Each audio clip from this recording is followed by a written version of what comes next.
¿Quieres hacer una transferencia mientras cocinas? En el Bancoppel de María puedes. En Bancoppel puedes hacer todos tus movimientos desde cualquier lugar y en cualquier momento. Bancoppel, el banco que quiero a mi manera.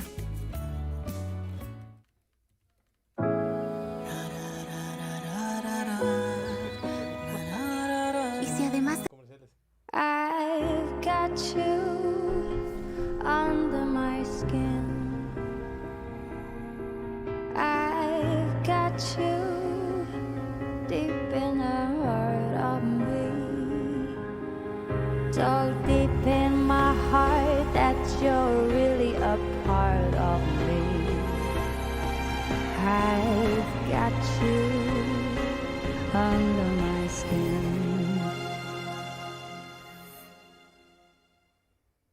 Hey everyone, I'm Jeff Keighley, and welcome to a special Game Awards pre-show panel, Gaming's Next Decade. You know, every year at the Game Awards, we get to showcase lots of great games and celebrate incredible developers, but we don't get to do a lot of talking. The show is super fast-paced and filled with trailers and announcements.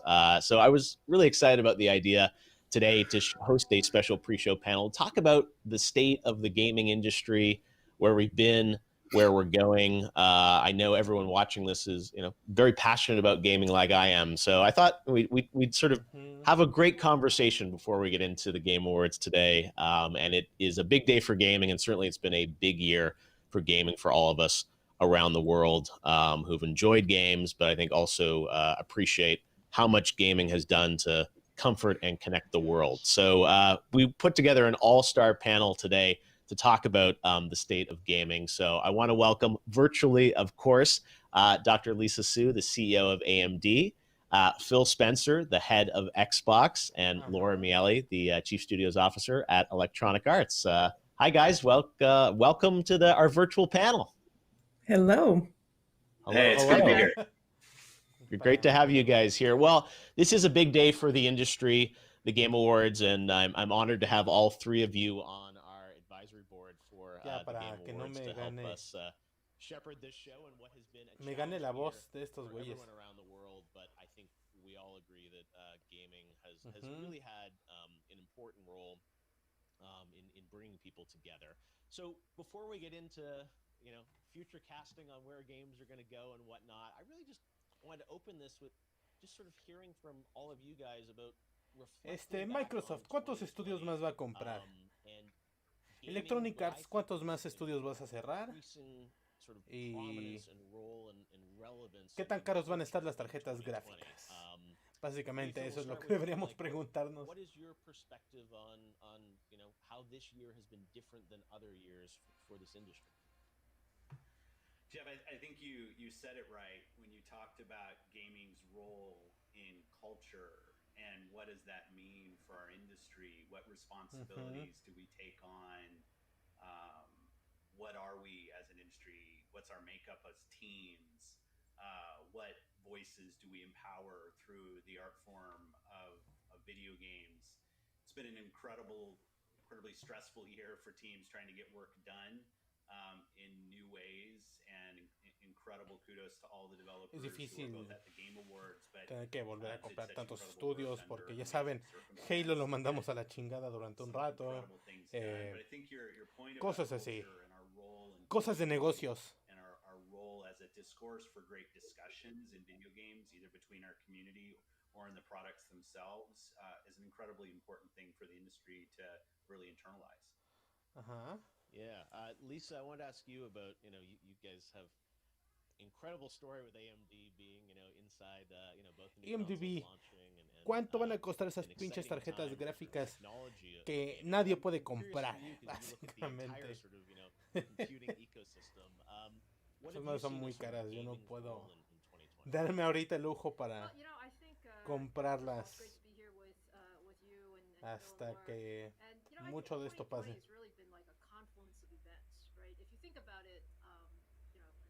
It was always going to be a big year for gaming, with all the new technologies, the new consoles, the new PC technologies, the new cloud technologies all coming together. But I think it's really been punctuated by the fact that this year has been very, very unique for all of us. And as a result, it's become even more important. To the points that Phil made, media ¿Qué to más? bring people together. And I think it's just a phenomenal way for people to interact when they can't be in Sí, the es... together. So I do think 2020 has been a very special year for gaming, and it's Ujú. just shown the importance of really bringing the community together. And Laura, your Pero no con teams nuestras have tarjetas, done incredible work. espérense unos 2 años en lo que shipping bajan de games and, precio. consoles being shipped. I mean, I think some of the audience doesn't fully appreciate how hard it's been, for all this content still to come out. But you have such an interesting Ahí está. perspective, across all of EA's games, and live service titles and everything. I'm curious to get your perspective on, and someone that I've known, in the industry for multiple decades. How has 2020 felt different for you, from your perspective? Yeah, well, hello everyone, and thank you, Jeff. Pues esas and, microtransacciones, pues no han sido tan fáciles de mover, pero ya saben, ya tenemos que comenzar a vender otra vez FIFA. No, hay que sacarle el varo a todos esos niños.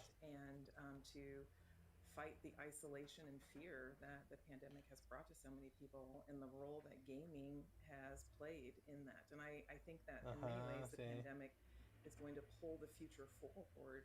Esas mecánicas sorpresa. Design and connection and how we bring people together in more meaningful ways. I think the expectations are going to continue to be high in that area. Yeah, I think that's such a great point, that gaming and gaming technology has been used in so many interesting ways, and it's obviously they're the games that we love. But I look at whether it's a concert in Fortnite or the virtual sets that people are doing at these events, all powered by kind of games and game technology, which is exciting to see that this industry has such a leadership position and opportunity moving forward. But at the core of it all, of course, are great games, great experiences. And this year, I think I'm still amazed. Solo Star Wars por alguna razón es lo único importante que han tenido. ¿Qué pueden decir de eso? Which, again, it's just so phenomenal. It's such a special year anyways. And a special year, that AMD technology is inside both of those machines. And I wanted to sort of move a little bit to this, dawn of a new generation, which, we only get usually every 6 or 7 years. This was one of those years. And I'm really curious to sort of talk about, what we can expect. And I think a lot of people watching this, may be lucky enough to have a system or maybe waiting for one, but get excited about the future potential of this industry. And that's something that I've always loved about games, is at this intersection of entertainment and technology. And that means, this year's games are great, but the ones in the future are going to, only get even better. Maybe we'll start with you on this, Laura. Like, we obviously have heard lots about, faster load times and, other, great kind of technological aspects of these games, but the pure game experience, as you look at this next generation, what excites EA and the game makers there about the types of experiences?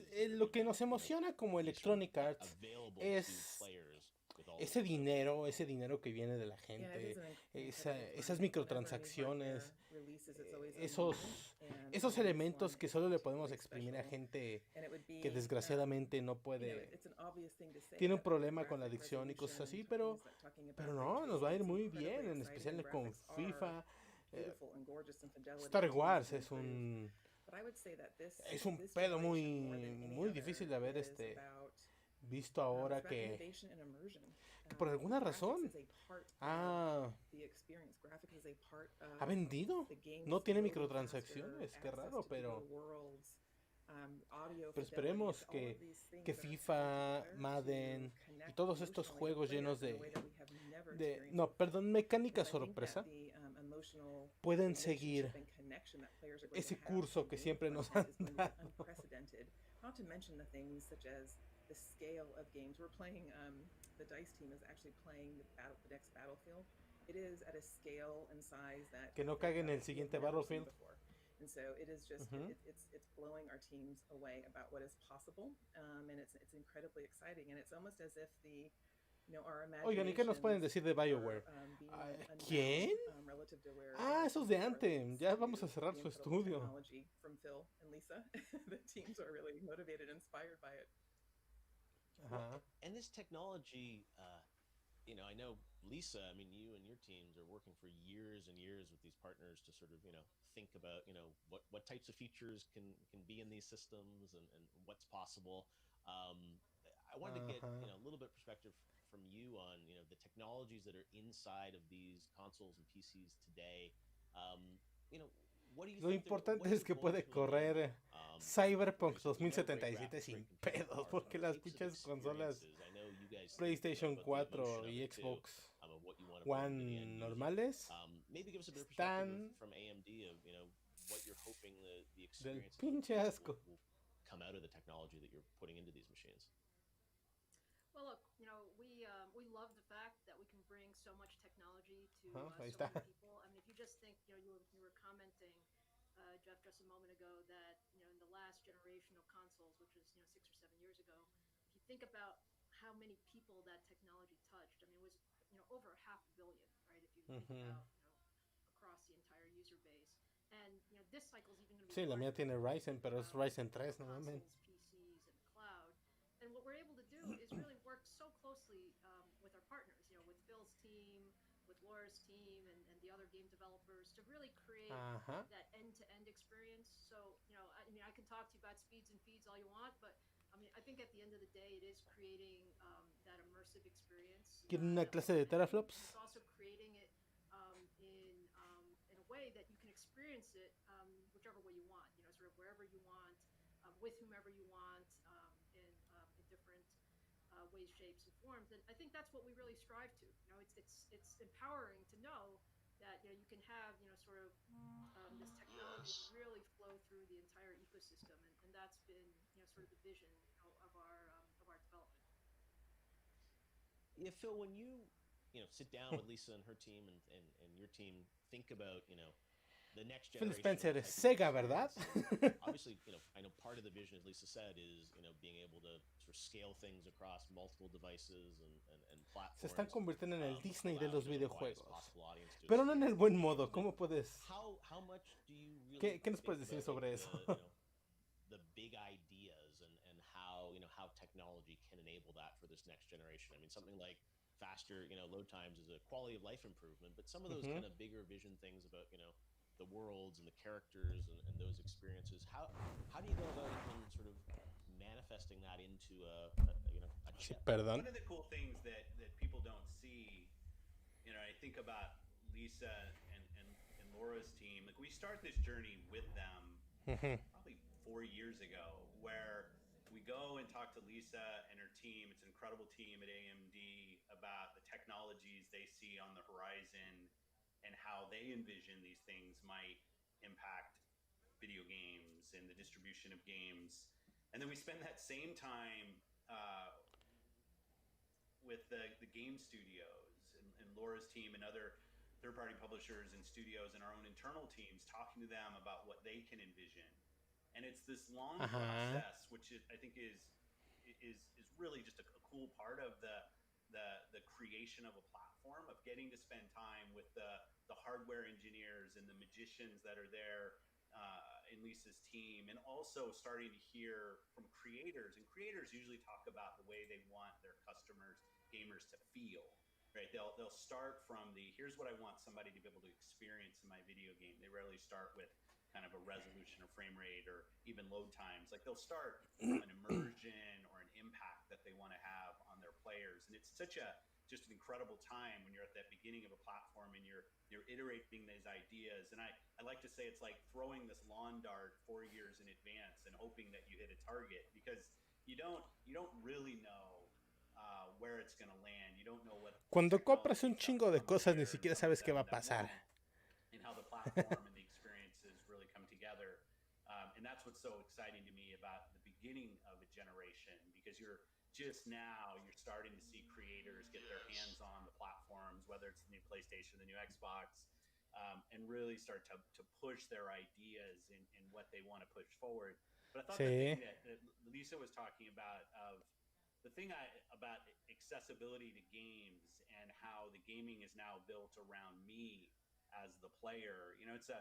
It's a goal I think Es we should all mentira have muchas in the veces. industry, that it should be as easy to play a video game as it is listen to a song or watch a video. No es tan fácil porque es un hobby caro. Ese es el problema más grande. Que lo hace sonar como que es fácil. Que todo esto...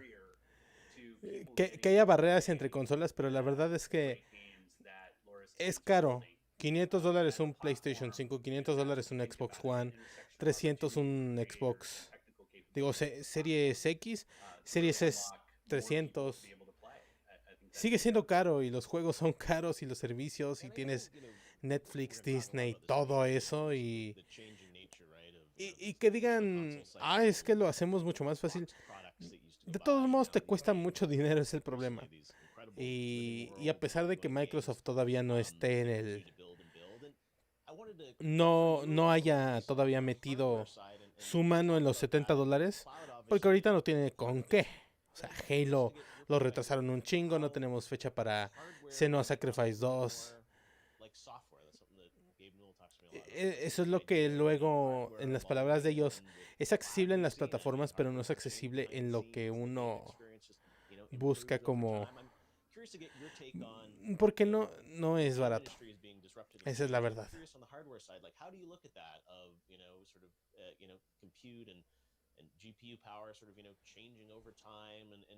How does AMD look at that and the changing nature of that in the next decade? Well, I think the exciting part about it is, gaming is a perfect use case for really driving, high performance compute. And, again, back to why is 2020 so unique? Because I think it's really, really brought out the fact that, tech is essential, right? And if you look at, whether you're talking about gaming, you're talking about work from home or school from home or any of these types of opportunities, you need good hardware, and hardware ends up being the foundation that allows you to build these incredible experiences that with Phil's team, with Laura's team, and with sort of the other third-party developers. And so we actually view ourselves as an enabling and an empowering capability with hardware. And the truth is, it is you might consume it in all different ways, right? So right now, everybody's dying to get a console, so I'm sure Phil, it feels great to be the hottest product on the market. But there are also people upgrading PCs like they've never done before because they want to experience this incredible new capability. And yes, we push the envelope on graphics and we push the envelope on CPUs, and we work very closely with the software developers to make sure that we can get all of the new features like ray tracing and other capabilities. But it's all to really enable that foundation of people just experiencing what technology can do for you, whether it's for entertainment or for productivity or other use cases. And this traditional, 6 or 7 year console cycle, we obviously know in the PC space is, more iterative upgrades over time. Lisa, how do you think cloud and kind of, some of these technologies are going to kind of change the cycle of innovation or, hardware? Like, do you have any thoughts on what that's going to look like in the future? I think we're going to continue to push the envelope, and we'll whether it's delivering more capability in the cloud, as well as in client devices. But the architectural capability is really important, and the ability to play not just the current games, but sort of new capabilities is very important. So we think about that with the evolution of hardware, and that's really what helps us bring all these things together. Sí, la realidad es que es más caballaje que otra cosa. Y eso está bien. No es accesible al principio, pero es lo que actualmente ya está haciendo correr a los juegos más nuevos, porque si vieron Cyberpunk en Play 4, ya la arquitectura ya es muy lenta. A pesar de que hay juegos como The Last of Us 2, que se ven increíbles, como God of War, hay veces en que si no está bien trabajado el port o el juego como tal, se va a ver como Cyberpunk en Play 4. Ese es el problema más grande. Y más que otra cosa, lo que necesita es caballaje, no tanto la arquitectura. A pesar de que la arquitectura del Play 4 o la Jaguar ya es algo obsoleta. Pero no es lo mismo 10 teraflops que 1.8.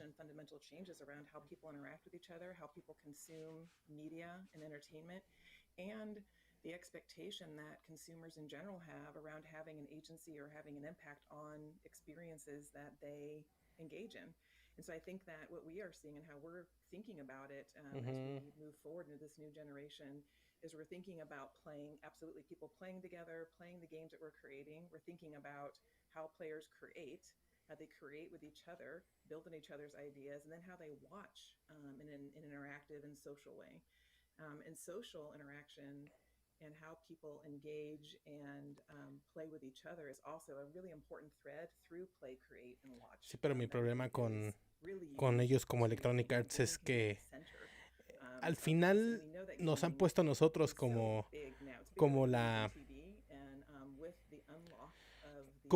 quienes en verdad deberíamos merecer todo eso del gaming, pero en realidad ellos primero han pensado siempre por sus trajeados que por nosotros. Esa es una realidad muy cabrona, pero es verdad. O sea, no hay que engañarnos con eso. Many different genres out there and types of experiences. And Phil, I'd love to get from a platform perspective, your take on sort of the changing nature of what defines a game. As Laura said, obviously Minecraft is a great example of, creation being a part of the game experience. Do the genres and types of games in this next generation, are they going to dramatically sort of shift or change, do you think? I think to some extent they already have. And, I look at the games that are up at the Game Awards, and there's some amazing games from great creators. And then I'll also look at the games that are getting most of the play. And there's another set of creators, and there's some overlap between those two things, but there's another set of creators that have really focused on engagement of communities. And those aren't separate spheres of creation. I think that as a platform, what we want is to give the creators the tools to build the experience that's in their head, and enable a platform that can have amazing games like, Assassin's Creed or the new FIFA or the Cyberpunk launching right now, but also be an amazing platform for something like Roblox or Minecraft or Fortnite. And to make sure that the platform's not the thing that's trying to dictate what can become popular, but rather we just give the tools and the canvas for the largest ecosystem that's out there, a large Pero siempre lo han hecho. So that they can find the largest. O sea, habla más the magic that game creators have really grabbed onto. Habla más de in music and video that cosas como been there is, as Laura was talking about, that power of community. The fact that our games, and Jeff, I know you've talked about this a lot. El Game Pass. A platform unto themselves when they get to a certain scale. And porque yo creo que es más hacia el Game Pass que otra cosa, o sea, lo que está diciendo ahora. Sell it and make sure people have the right experience with it, but also over time, how do you grow and evolve that platform? And in many ways, building something like Windows or PlayStation or Xbox right now, it's about a platform of platforms, and those gaming platforms that live on top of your platform have their own sense of community and creation, and you've got business models inside of those platforms, whether it's Roblox or Minecraft and all of those creations that happen there. And it creates both a ton of complexity, but I also think a ton of opportunity of not to define what is one thing that is success for us as an industry. Because with 3 billion people playing video games today, there is not one great game.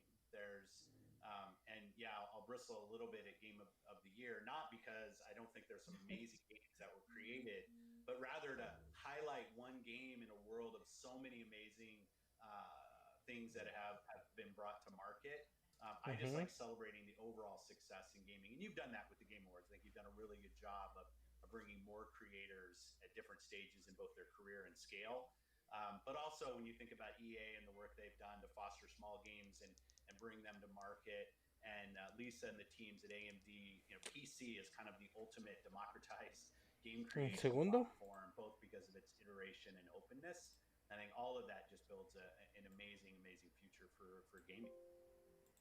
Well, what's so exciting about what you said, Phil, too, is that it's not just about super seasoned, experienced game developers and creators. It's about the community. Players are at the center, actually, of the industry and the experience far more than they have ever been. And it's just going to continue to go in that direction, which is just an incredibly exciting time, not only to be a game developer, but to be game players and game creators. It's so interesting.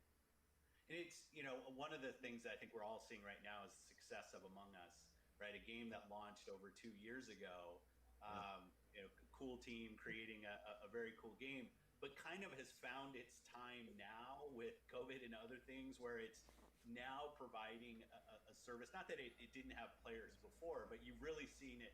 You've seen it come to the forefront on platforms and on PC really, and other platforms doing really well. And I think it's awesome for us that it is the players, Laura, as you say, that have the power.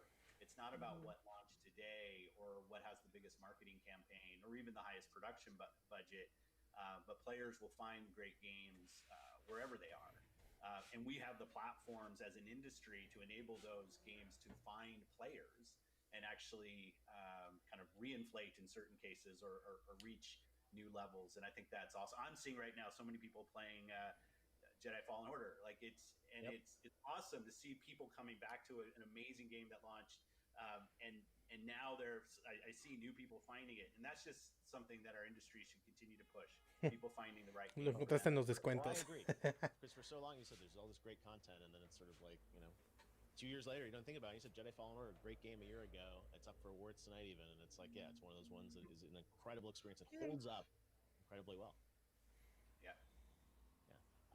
Lisa, I wanted to ask a bit about the team there, and we're talking a lot about specifics on games and experiences. And I'm curious, how does This is a little boring. Conceptually, how do you translate some Necesitan. of those ideas into Entiendo the hardware that you ahorita guys la are plática making? para I'm la curious, comunidad y todo, that pero sort of dreaming of sort of like where technology and graphics están como que repasando los mismos what is that puntos nada process más. at AMD when you're probably even starting to think about the next generation? Like, how do you guys go about that, and how do you translate some of these big thoughts and ideas into the actual technology that's going to bring it to life?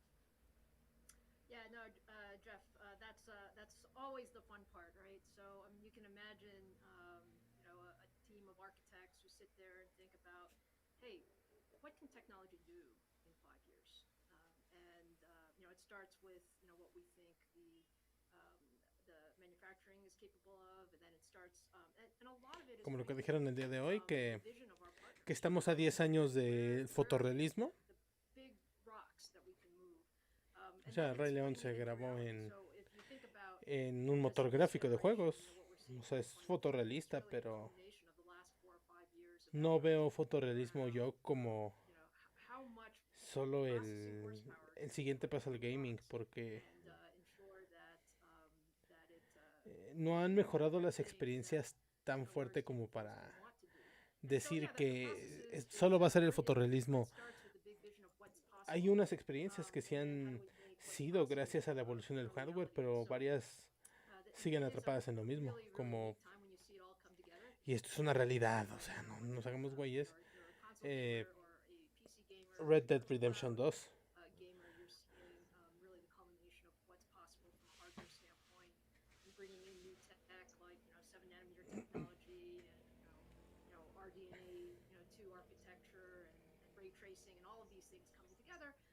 But it's really working very closely with technologists as well as our partners to figure out where the world is going. And I'm curious for you guys, all of you, it's like there are always trade-offs, right? When you're building new games and new platforms, new chips. For this next generation, like, is it is AI going to be the big leap forward? Is it going to be? You said we're talking a lot talking now about ray tracing and new graphic technologies. I'm curious if any three of you have thoughts on sort of like in the next cycle, like where we're going to see the most disruptive opportunity, or maybe it is, as you said, with things working across multiple platforms or the creation engines inside of these games. Like, I'm curious if you guys have thoughts on, out of all the different sort of lanes that teams can pursue, what will be sort of the most disruptive? Is it that the characters are going to be so amazing, or the narratives are going to be more malleable? And again, different teams will approach it in different ways, but I'm curious if you guys have thoughts on sort of the most disruptive elements once we get past the faster load times and some of those other quality life improvements. Any thoughts on like what the big disruption may be in the next 4 or 5 years? We're all just going to stare at each other. I'm going to say, if I got a call. All right, you're up first, Phil.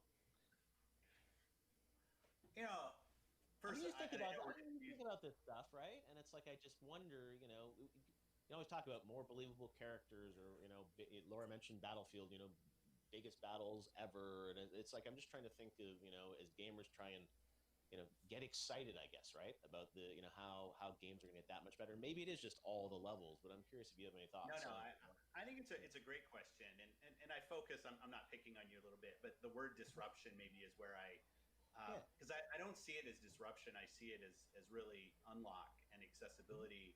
I think from a pure technical standpoint, I think one of the areas that we haven't talked a ton about, on disruption, I think about accessibility. I think about how do we make more games more available to more people, and that's really an opportunity. And I do think there's some underpinnings in the technology that Lisa and the team have worked on that'll be incredibly important there. And AMD plays a really unique role on PC and on console and cloud. There's really no other silicon provider out there that has the role that they have across the surface area of so many people playing games. So staying in sync with Lisa and the team and sitting down, and we're doing this already, and thinking about what could come, I think will be incredibly important. One of the areas we haven't talked a ton about, just because it's not as on screen today, is I think the machine learning capability of the silicon that Lisa's team is putting out now. And you've seen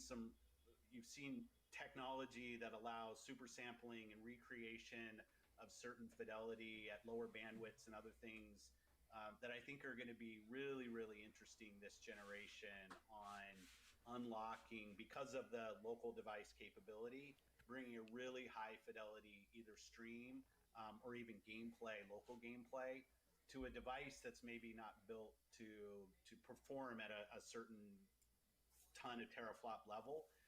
But there's a ton of work that the teams have done thinking about machine learning and how it will impact gaming. But one of the great things is we're always surprised. If I go back to Xbox 360, and there's this little Java game called Minecraft, and it launches towards the end of the generation, who would have thought that 10 years later that thing would be what it is? And that's not because we own it. The community is the ones that have driven Minecraft. So I think for any of us, we can make some bets about what might be the thing that happens. But the cool thing is that the community owns the decisions about what they play and what they invest in. And our industry does a good job on following what players want. Yeah, I agree. I think Pero nadie sabe lo que en verdad los gamers quieren. Ese es el problema, porque hay un rango muy grande, aunque entiendo el mensaje que quiere dar. Powerful. It's hard to talk about and explain the profound impact that accessibility can have for a player and for a player experience, or for a consumer experience. But it will be the most defining, powerful change in gaming will come from the accessibility, whether it be in gameplay, platform proliferation, ubiquity of games. I mean, I was talking to a friend of mine about this. Think about how we thought about iPhones. When the iPhone came out, there were a lot of smartphones on the market. You had your camera, you had an iPod, you had music capability, but the accessibility, the ease of having all these things in one place, then to have these experiences actually talk to each other, interact with each other, is something that we all can't live without and can't imagine our lives without at this point. And I really believe that this is what we are embarking on in this next generation of gaming. the Ujú. bounds that we have and the barriers and limitations that were on either game developers or game players, or access and friction. Phil, you talked about friction earlier in the conversation. It's hard to underestimate the power of that and the power and the impact that accessibility is going to have on our industry, on gaming for players, and dare I say, society at large. Yeah, maybe if I just add a comment to that, I think we also underestimate just how different it really is. And a story that I was having a conversation with a person recently, and they were congratulating us on the new technology, and they just said, hey, I was in a store, just looking at a 4K monitor and seeing what the new generation of products could do, and it was just completely different. And I think that's really where we're going. I mean, the fact is that the technology that we're putting into um, today's capabilities is different. It's visually stunning. It's incredibly immersive, and Tiene el mensaje que quieren it's dar. extremely accessible. Es All como of these acercarse mucho más al topics. gamer. And we take for granted the fact that just Eso a está few years perfecto. ago, Cómo the acercarse más a la experience comunidad, wasn't porque like ellos son los this. más So I think importantes, pero that's what this community is able to put together. I mean, the fact is, gaming is pues one of ojalá those places that you todo can lo que see dicen and en feel verdad the nos difference convenga. when the technology gets better, and I think that's why it's so much fun, and frankly why it's growing in sort of around the world. Yeah, no. You mentioned around the world. I think one of the things I'm always amazed with Game Awards and this industry is how global things truly are. And I wanted to talk quickly about accessibility, where we talked a lot about the accessibility of games on more platforms. Tonight we've got our first Innovation and Accessibility Award that is recognizing a lot of teams that have worked hard to make games more accessible to those with disabilities. And I think one thing that all of us have thought this year is how can the gaming industry continue to grow and reach more people, as you said, Phil. Satya, and you have talked about 3 billion people around the planet playing games, but of course all of us that love games want more people to experience them. And part of that, I think, is innovating and how to make games more accessible, but also I think it's diversifying the types of people that make games, that work in this industry, and have as many voices coming to be a part of it. And I wanted to give all of you a bit of a chance to talk about how you're thinking about how the obligation this industry has in this position as the most powerful form of entertainment, how to Ujú. get more voices involved in the creation of games and also playing games. And maybe Laura, start with you on this. I know it's something you and everyone here is passionate about, but how can our industry do more there? Because I do think people watching this have a real passion for gaming and want more people to be a part of it. Yeah, couldn't agree more. And first, I'll just start by building on what you said. The year that we've had, the importance of the content and the experiences that we put out into the world is greater today than it's ever been. So we've been talking Ujú. about the new technology, we've been talking about the immersion, we've been talking about how realistic things feel. Our ability to shape society, and inform culture, and to shape people's points of view about the world are significant. It's more significant than any form of media. So we have a significant responsibility to be very responsible about that. And I think that from an electronic arts perspective, it's something that is deep in the core values of our company. We also know and recognize that we have to show representation across leadership, across our teams, and that we have to welcome unique points of view, diverse thoughts, diverse opinions, and we have to create a culture and environment that welcomes and invites that. And then as far as the content goes, yes, we are incredibly excited and motivated to have the most diverse and broadest breadth of games that we possibly can, from The Sims to our sports games to our shooter games to Apex. We're incredibly motivated to ensure that we have a broad offering for people. And I would say that being intentional about that is really important. So we've incorporated things such as inclusion frameworks as we set out to Ujú. determine characters and roles and their voices, and are they the protagonists, are they antagonists in stories. It's incredibly important to be deliberate and intentional about how we create these stories, how we shape these experiences that players are going to have. Again, a really immersive worlds have a great degree of influence on how people see the world around them. So we have a big responsibility here. Lisa, any thoughts from your end on sort of, you know, the Se quedó así como. you're one of the, you know, top Sí. tech CEOs Sí, there, and I sí, think a you've huevo. done such a great job, you know, welcoming more and more people, even into AMD, just in terms of the engineers and other folks working. Putz, se nota on que está this. And I muy think that cansado makes, este Jeff. just the technology and gaming industry stronger.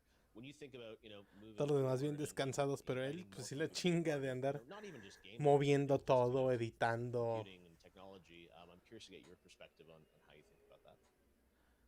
Yeah, no, look, I think we all have a role to play. I think Vamos a ver Laura's comments Twitter. were right on in terms of the inclusiveness of every aspect Que- of what we do.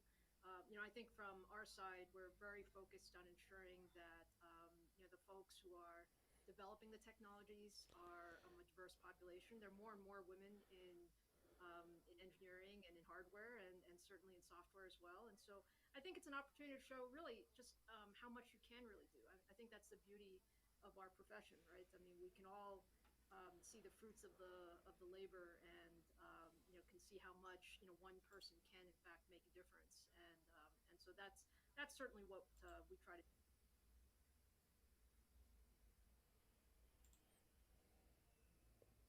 Yeah.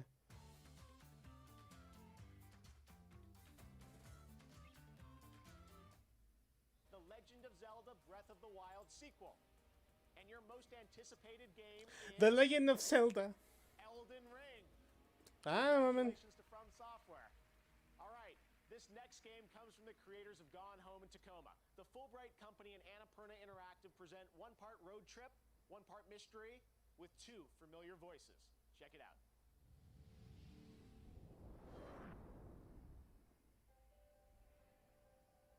Annapurna Interactive, es el de los gatos, creo.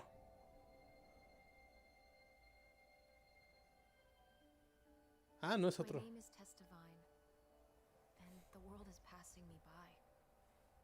I guess as I get a little older, I'm starting to feel how things change. Ahora sí estoy bien pendejo. Go away. That's how it was with my grandma. I loved her so much. I thought I knew her better than anyone. But looking through her old things, we found hints of something she never told us about. A man who wasn't my grandfather, a burglary ring, some sort of lost fortune. We can't ask her about these things anymore, so we have to go looking for the answers ourselves. My mom and I are out on the road, searching. I don't know what we'll find, but whatever it is, I know we'll find it together.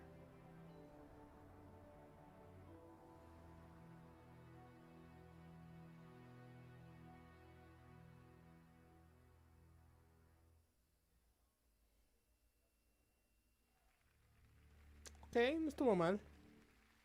All right, once again this year, we're excited to share some stories about people around the world who are making a positive impact on the gaming community.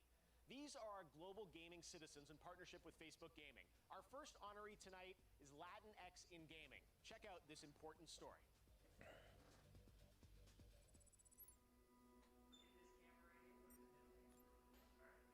When I was starting in the games industry as a Latinx person, I felt quite invisible. It still feels like I'm the odd one out. I felt alone. I was often the only woman and the only Latina woman in the room. I think about how hard it was for me to get where I am today, and I don't want anyone to go through that anymore. And welcome to Latinx in Gaming. Our content. Uy, carnal, ahí te van a seguir explotando en Halo. A group of people that are dedicated to supporting other people of Latinx descent in the gaming space. The past 3 years, we've just grown from a really small group into thousands. This was no longer just about game developers. This is about streamers and students and journalists and marketing and fans. Pave the way for people like me, pave the way for people in our community. Just knowing that there's somebody out there doing what you want to do empowers you to chase it. Mm-hmm. Beautiful thing. I'm trying not to cry. I was this close.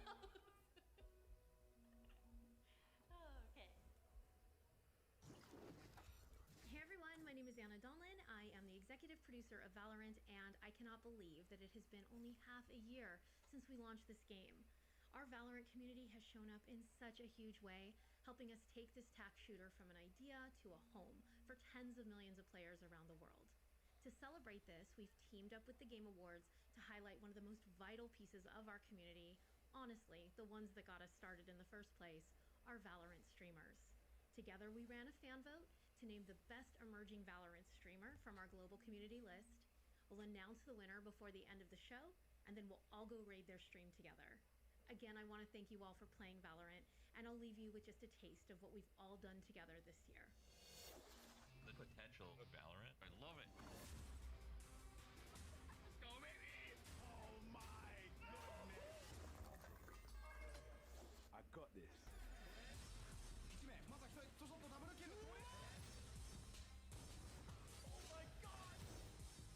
Community.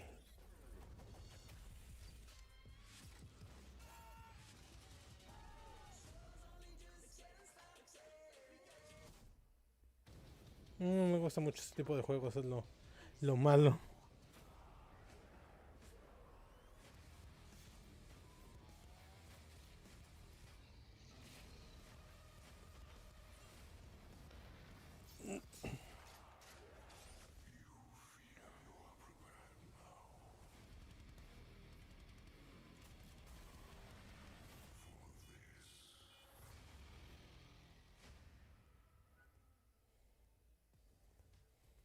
Today we tweeted out that there is a special event happening right now in Pokemon Go. Well, now's the time to bring out your phones and start catching because we're officially on a Wooper Watch. And they are so cute. We've partnered with our friends at Pokemon Go to keep an eye on the waterfish Pokemon, and throughout the night, we'll let you know when large numbers of Wooper will appear in the wild. We've also been told you could encounter a shiny Wooper if you're lucky, so open up Pokemon Go and catch some Wooper while you watch this evening. Mm-hmm.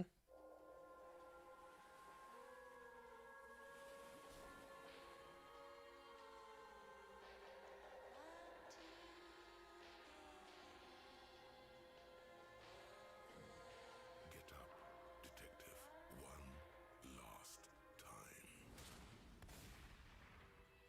The great city at the end of the world. Disco Elysium, a huevo. Gran juego.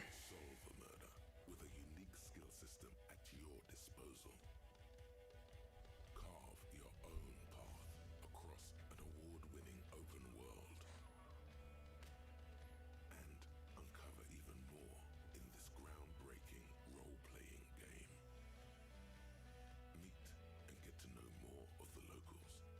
Welcome to reality, baby. Sure thing. Mm-hmm. Lead the way. If you could only find your gun. It's okay. With full voice acting for every single one of the city's beautiful people. Yes. I'm going to unplug the microphone, okay? And leave a bigger mark behind you in new quests. You're big boy. You can handle it.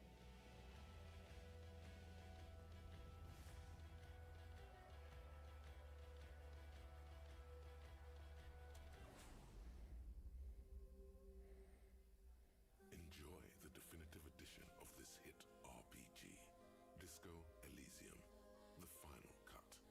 A free upgrade for all players.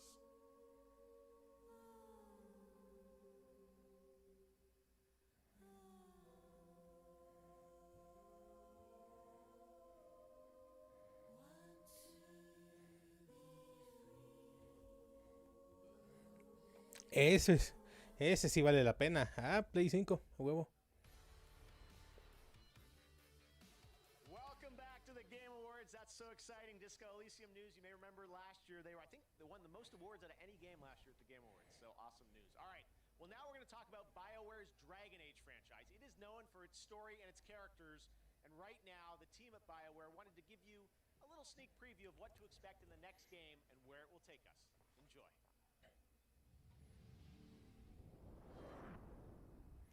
World premiere. I've faced tyrants and would-be gods. Seen friends lose life and limb.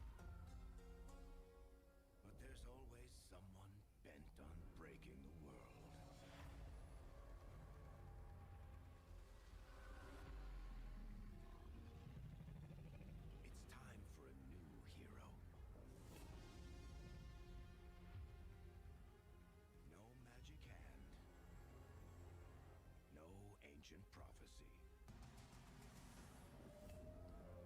The kind of person they'll never see coming. We've got your back. I've got your back. Mhm. Dragons, darkspawn, even the Dreadwolf. This is your story.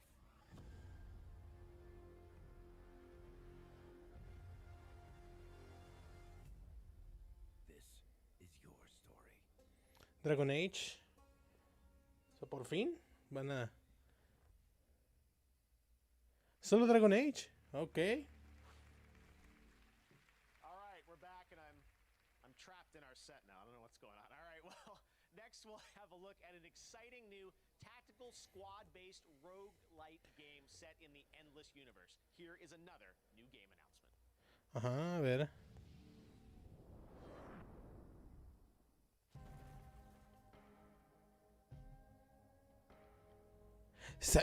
Sega estrenando un juego que no es Yakuza, no mamen.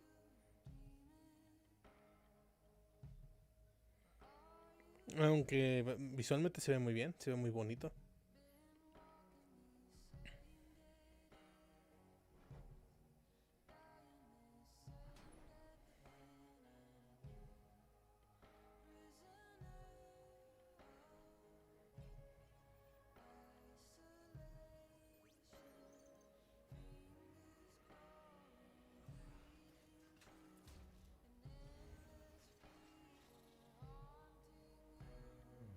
Ujú.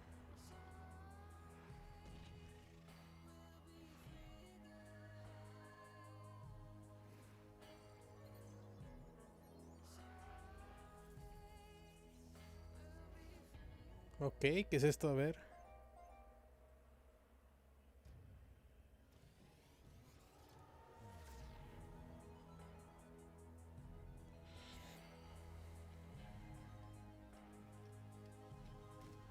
Dungeon Crawler, a ver.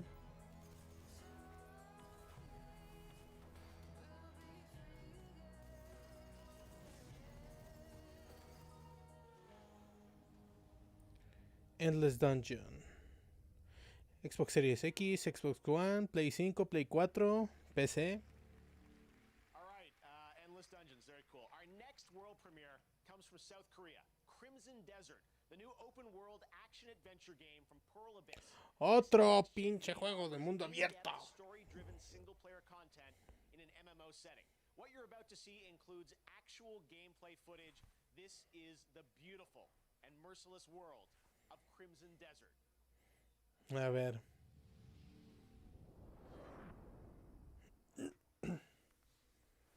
Actual Pearl Abyss.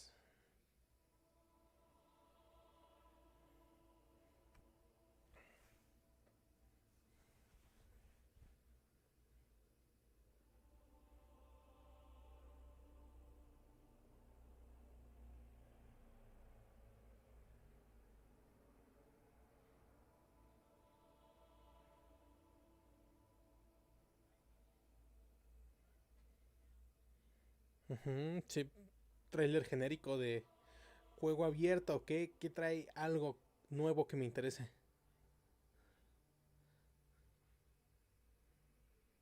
Ya todos hacen mundos abiertos. ¿Es Valhalla?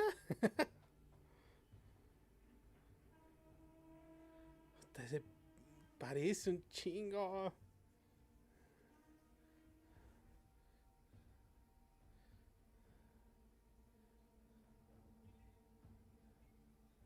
Ah, mira, había un orco ahí.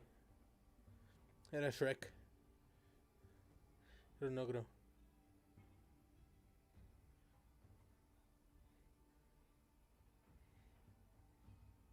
Bueno, gameplay, aunque sea.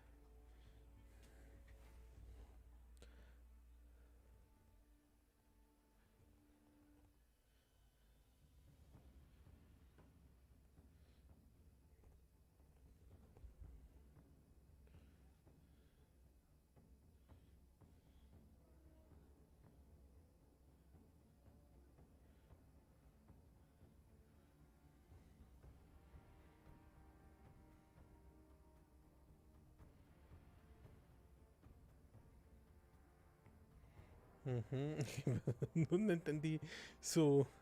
No estaba muy bien hecho el render porque no sé si estaba sufriendo o riendo.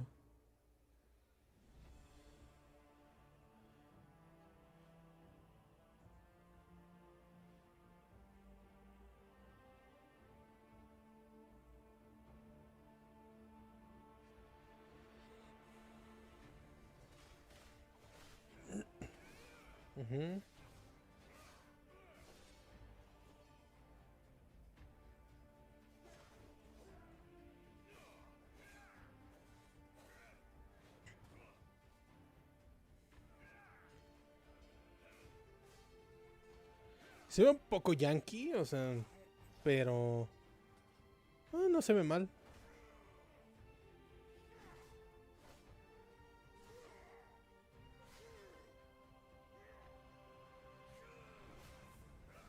Con finishers y todo.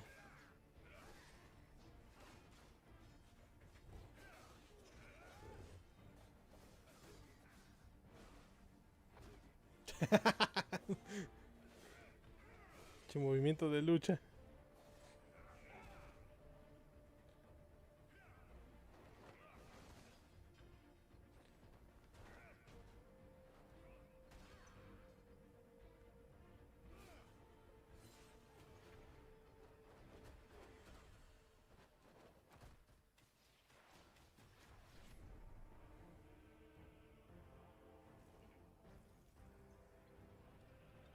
Ok, aquí integran más la magia.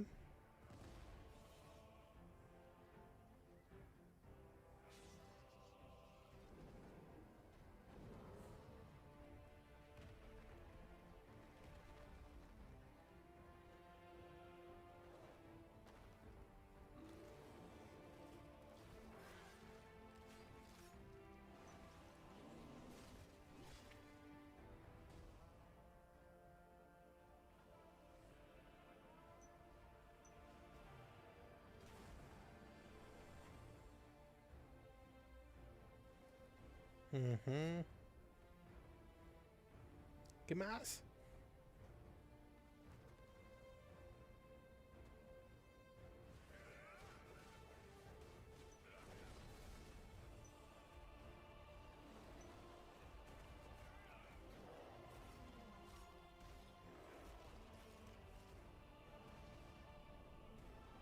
Ah, pues volar con dragón. Eso sí. Se ve más genial, pero es muy caótico lo que estoy viendo.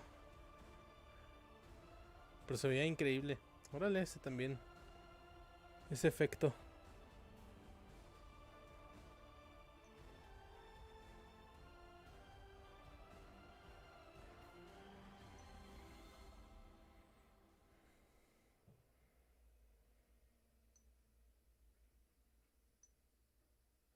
Crimson of Desert. Invierno 2021. Ese sí ya se ve más. Más avanzado en desarrollo. Ese sí. Ese sí creo que salga este año. Se veía medio genérico, pero la parte del dragón me emocionó más.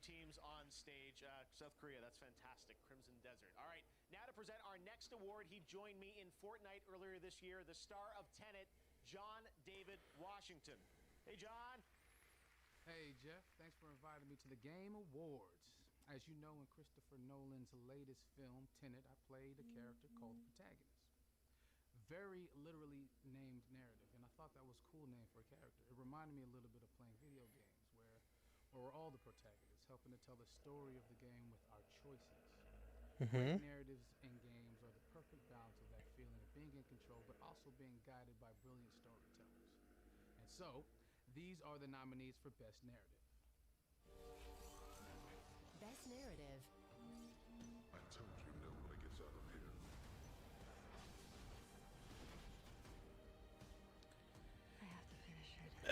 The Last of Us va a ganar, aunque no me gustó la narrativa, pero tal vez.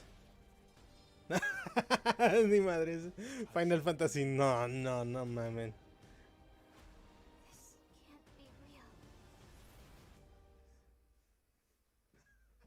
And the Game Award goes to The Last of Us Part 2. Sí, le iba a ganar.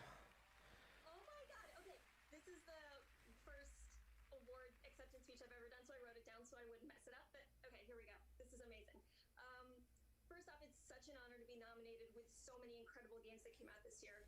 So truly, truly. Of course, I've got to thank my co-writer and the director of The Last of Us Part 2, Neil Druckmann, who was courageous enough to tell such a ballsy story. And a big shout out and thanks also to our other writers, Josh Scher and Ryan James, and of course the entire Naughty Dog studio. This game is what it is because of the collaborative nature at that studio and their love of narrative. And of course, thank you mostly and always to the fans. These characters meant so much to us and we're really touched that they resonated with Iba a ganar, pero ni me molesto porque la neta, los premios no me importan tanto. Chefs out there joining us all the way from his kitchen. It's the Swedish Chef. Chef, are you there?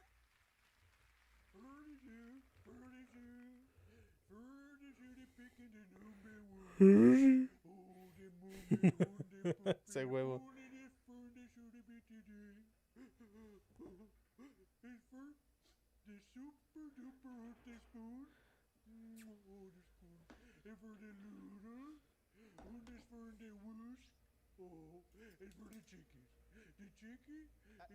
Chef, I'm so sorry to cut you off, and you're looking sharp in that tux, by the way. My Swedish, it's a little rusty, but I think there's been a little bit of confusion, honestly. Ajá.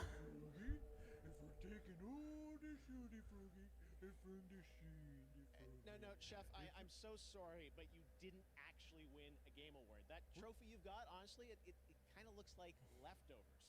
Anyways, you're supposed to be sharing an announcement here about a co-op game. No, co-op game, like a fun, cool new game with a playable character named Swedish Chef. Me? For the Play-Doh? Yes, that is why you're here, for a world premiere. Let's take a look. Okay. Ah, no mames que lo metieron.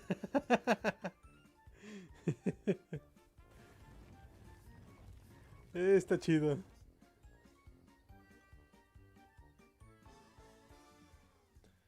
Overcooked Swedish Chef. And there you have it. What do you think, Chef? Furniture. For the picking the number one. Oh, for the movie. And for the poopy. If only the Oh my. All right. Well, congratulations to the Swedish Chef. This time it's real. Swedish Chef is playable in Overcooked All You Can Eat on PS5 and Xbox Series X, and he's available. Cheers, Muppets. Hey, huevo. Games for Impact Award, and we'll head to Abbey Road Studios to celebrate Mario's 35th anniversary with the world-famous London Philharmonic Orchestra. Ah, huevo, eso sí espero. About a new initiative at the Game Awards, Future Class. Hey y'all, I'm Dr. Lupo, and tonight I'm honored to partner with Gillette to introduce the Game Awards Future Class, a group of thinkers, dreamers, and pioneers who represent the bright, bold, and inclusive future of video games.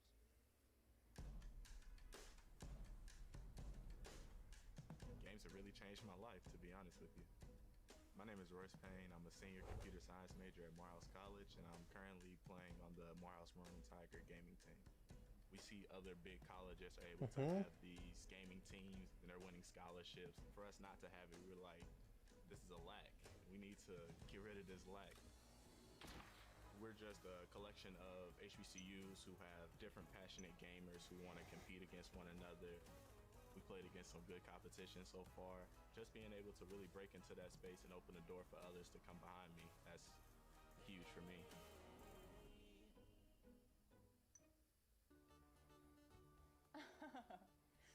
Oh, hi everyone. I hope you're enjoying the Game Awards. I'm Alana Pierce, coming at you live from my mansion.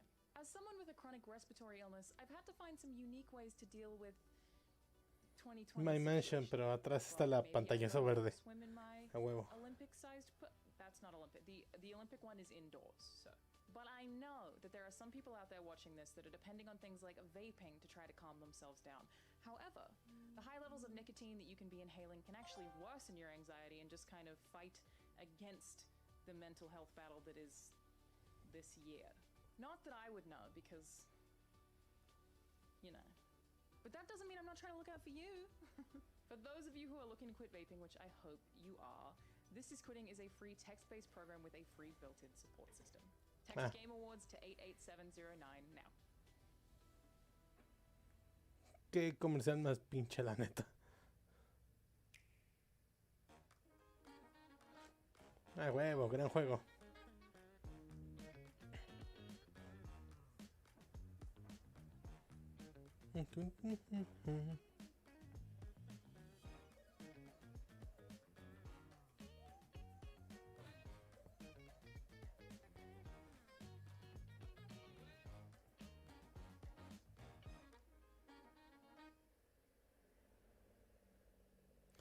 Ese juego es de mis favoritos del desaparecido Wii U. 1997, I wrote a story about two game developers coming together to make an Unreal franchise. Tonight, they're teaming up again for this epic game store world reveal, which you can play right now.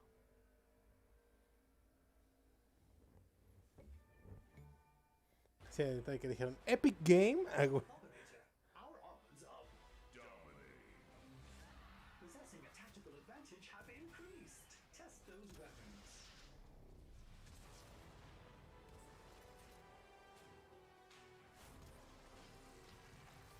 Accuracy is ultra kill. Otherworldly.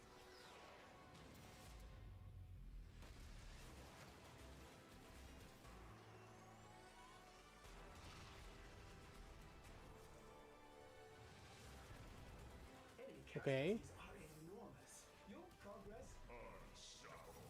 In line with projections.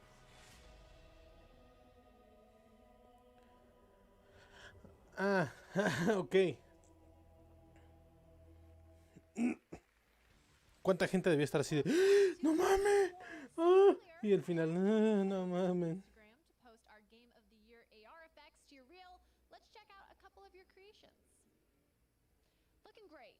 Keep posting on Instagram and I'll share some more in just a bit. Now back to your host, Jeff Keighley. Thank you very much, Sid. Last month, Call of Duty invited players to unravel a conspiracy decades in the making with the release of Black Ops Cold War. On December 16th, Season 1 kicks off. Free multiplayer maps, more weapons, and more operators. And for Warzone players, a massive update of content, including a new close quarters map, Rebirth Island. Here's your first look at the gameplay of Season 1. Quiero.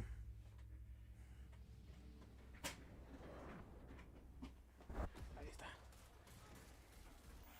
Estar más alto. Ya.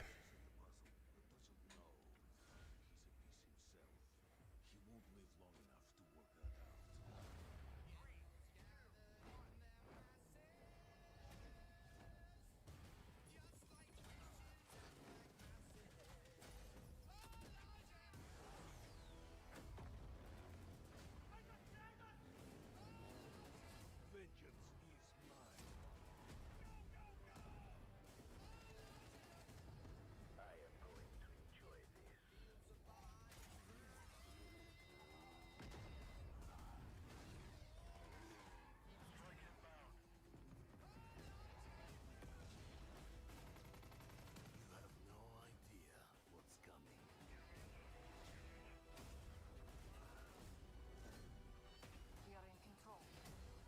He's trying to bait you at it. No shit. Venganza. I won't show him mercy. He showed me.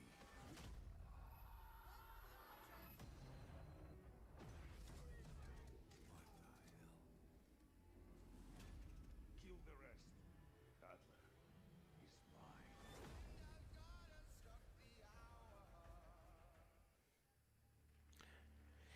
Call of Duty. Ah, huevo. Year that the Game Awards orchestra wasn't going to be easy to pull off, but we had to try. I know how much we all love video game music. Well, I'm really proud of what we've got for you right now. This is an anniversary year, the 35th anniversary of Nintendo's all-time classic Super Mario Bros., originally released in 1985. Here to perform a medley of Mario songs from the legendary Abbey Road Studios in London, this is the world-class London Philharmonic Orchestra, led by conductor Lauren Balfe. Enjoy.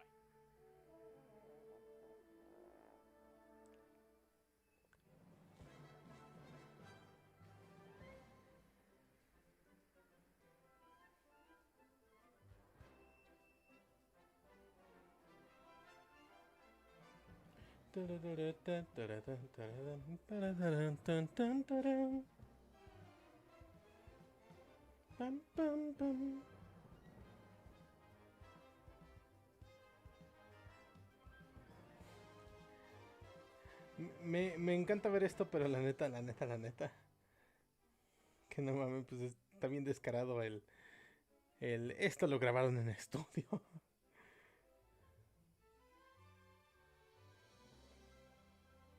Pero está bien. Ahora sí, para nosotros los que hemos disfrutado la música de Mario toda la vida.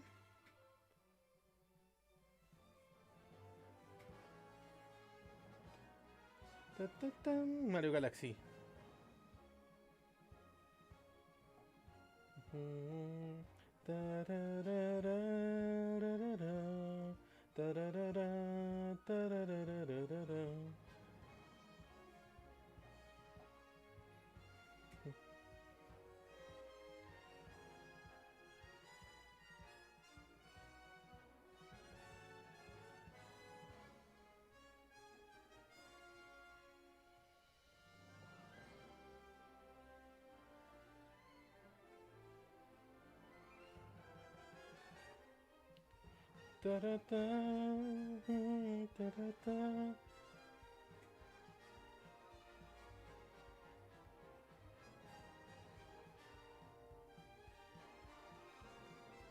I'll be your one-up girl.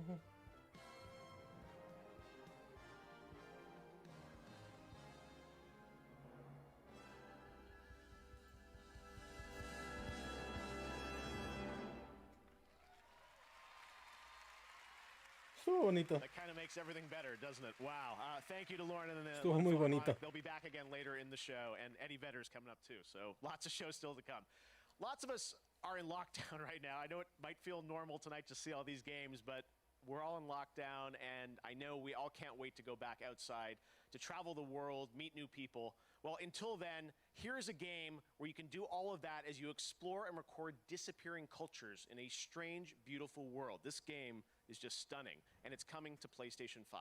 Check it out.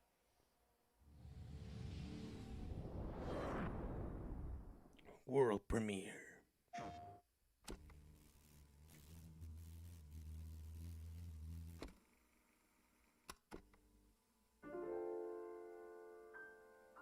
Scavenger Studio.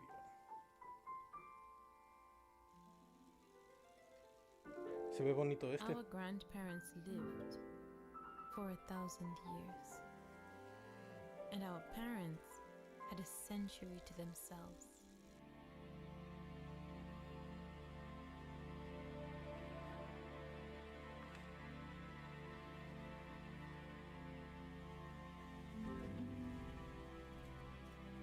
But us, we have one season.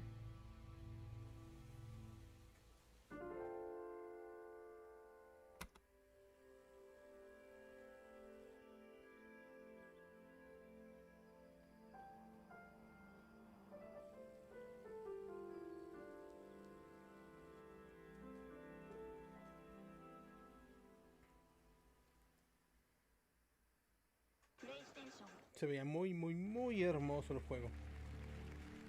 Pero no tengo idea de qué es. All right. Well, now it's time to present another Game Award. She's the star of the upcoming film Wonder Woman 1984. Here is Gal Gadot. Hey, Gal. Thanks, Jeff. I'm honored to be here at the Game Awards. Lots of video games are fun to play, but each year, a select few games deliver a deeper message. They focus on subjects that can be historical, political, or deeply personal. The Games for Impact Award honors socially progressive projects that have the potential to inspire real change in the world. Here are the nominees. Games for Impact. Spirit Fetter.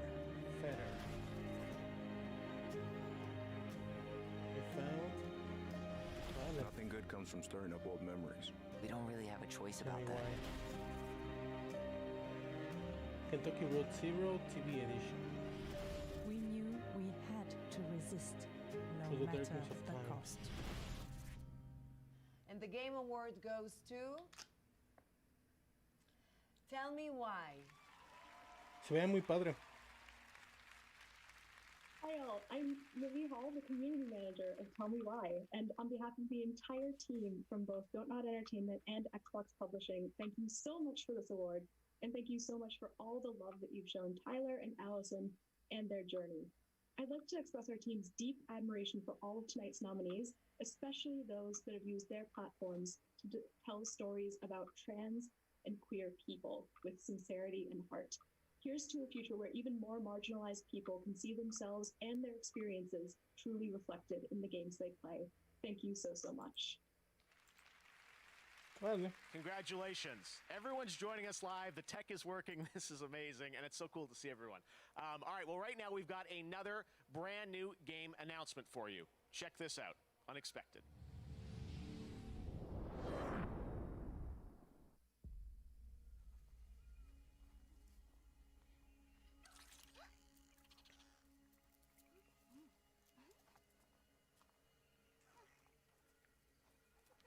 Así no. Otra vez este güey. Pinche Vin Diesel.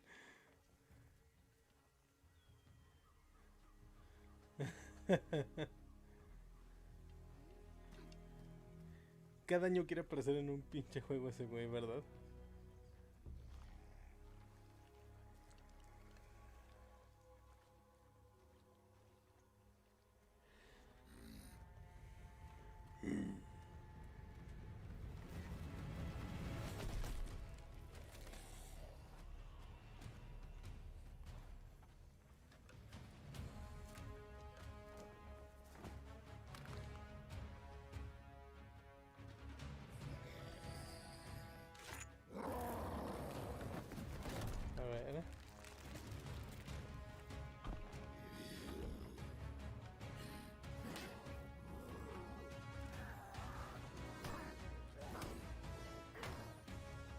Algunas de sus expresiones se ven muy cagadas.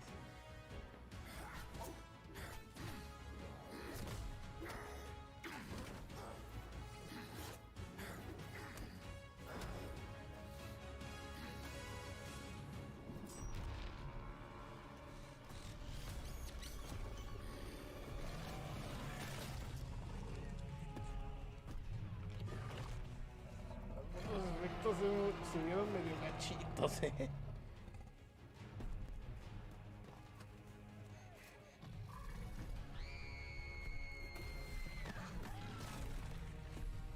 ¿Pedo con la sangre?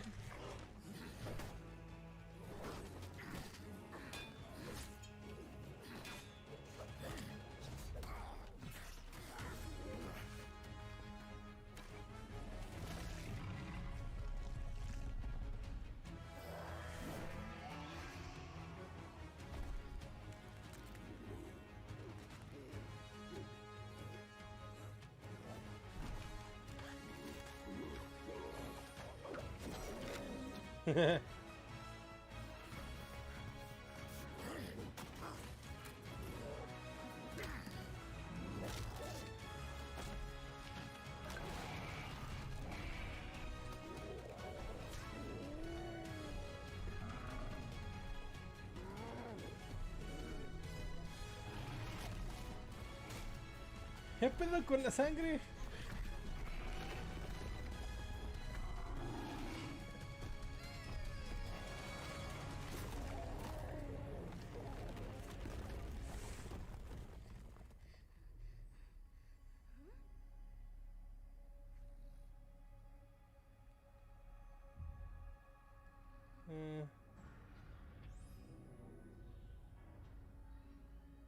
The fuck is this?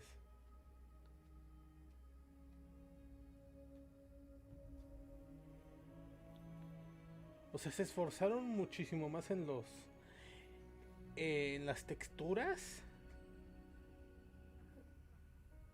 que en todo lo demás, porque lo demás se ve muy medio gachito.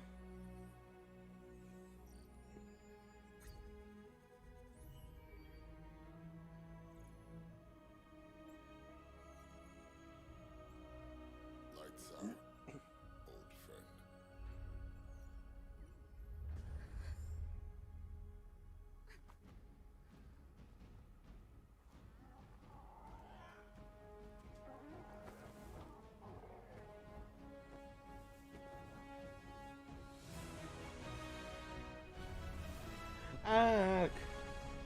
2.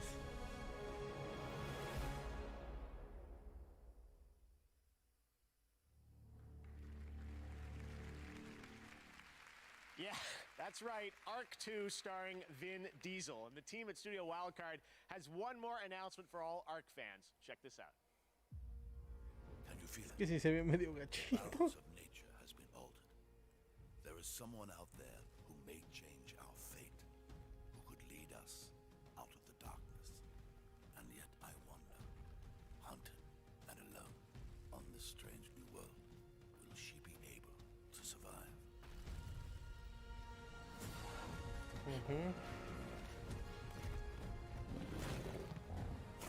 En esa animación se ve mucho mejor que el otro trailer.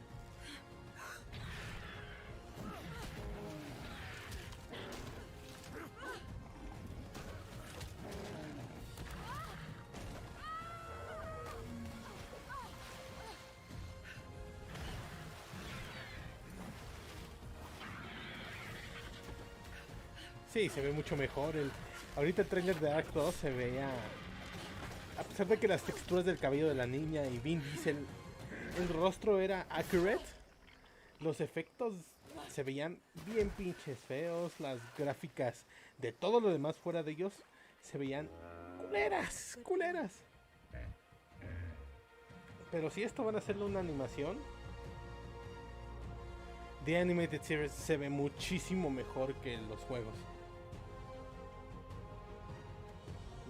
Madden, Gerard Butler, ok.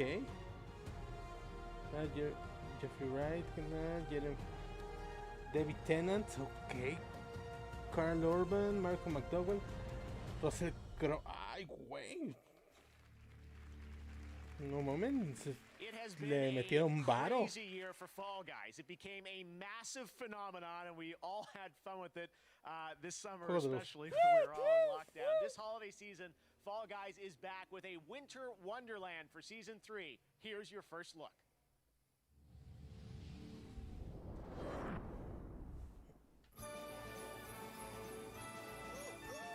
Tal vez le vuelva a Fall Guys, en especial para los streams.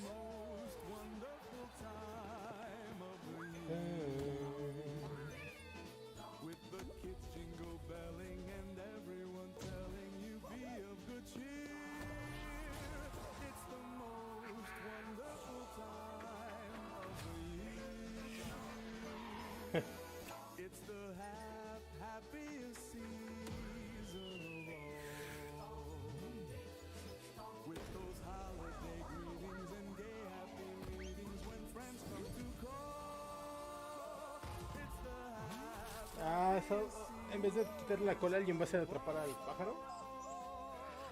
Hay que atraparle al pájaro al otro.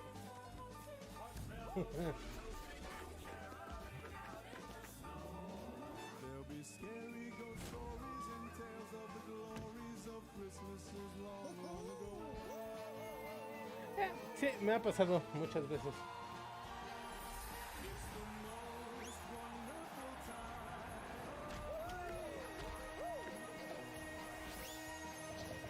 Fall Guys Ultimate Knockdown Season 3.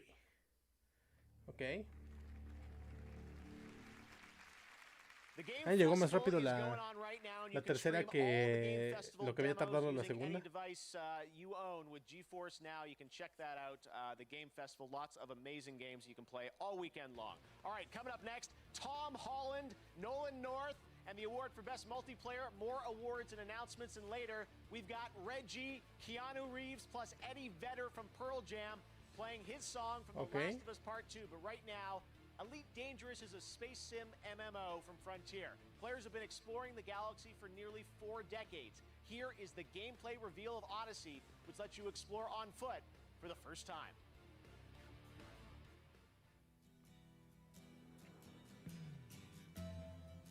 A huevo. ¿Qué pinche canción más necesitaba tema de espacial?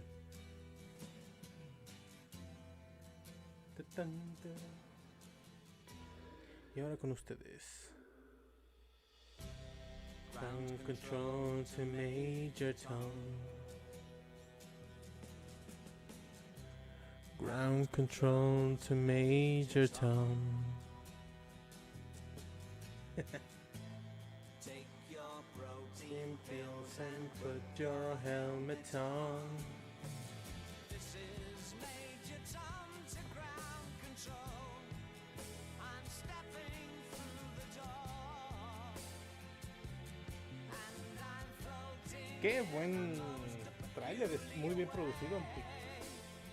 Canción perfecta para este.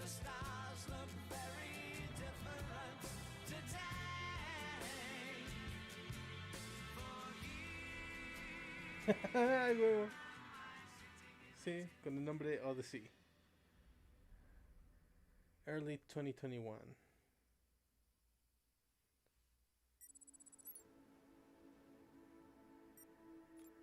Okay. We all need a way of coping with what's going on in the world. Games is an incredible way of doing that. I'm Jennifer Hazel. I'm a medical doctor. When I started specializing in mental health specifically, something clicked. I realized that all my life I'd been using video games as a way of nurturing my own well-being, and I wondered if other people could do that too. Hi, Sí, básicamente los videojuegos nos han... A mí personalmente me han ayudado mucho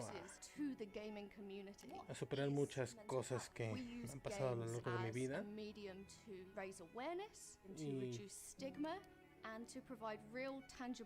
Y este tipo de trabajos para la...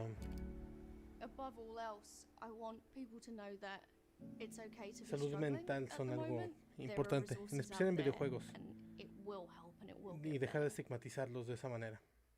Welcome to Enoch, a hellhole of madness and misery. If you don't want to end up as worm food, what worked for you in the old world won't work here. Mantra. Running and hiding are simply not viable options. Here, if you plan on surviving, you need to shift your mind. Trailer genérico con música de rock. So let me walk you through the mantras of survival. Pero cuando el juego ya sale, es People Can Fly y Square Enix. Yeah, that's right. Se han vuelto raros Square Enix en Norteamérica con la forma en la que hacen y promocionan sus juegos, excepto Final Fantasy y Kingdom Hearts. Pero los que son hechos en América y en Europa, el tipo de publicidad que hacen es esta.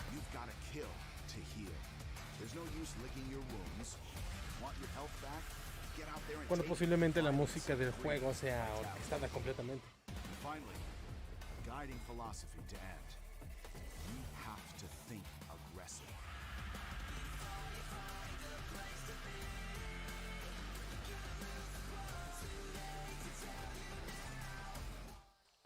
Vamos a bajarle un poquito porque ya saben YouTube cómo se pone. Outriders. Ok. Ahí está. Bilibili Games.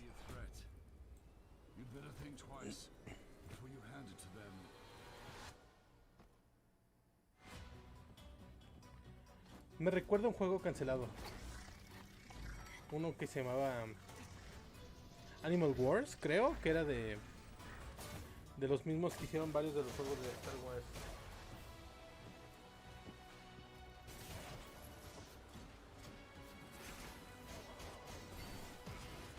Que salieron en 64 y Play 64, GameCube y Play 2.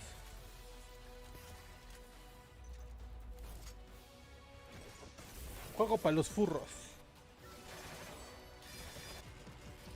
Pero se ve chida la acción, eso sí. Fest. Shadow Torch. Ok.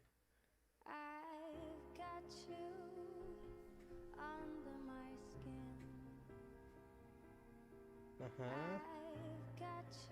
Por si no han visto el interior de Xbox One, Series X, Xbox Series X, perdón.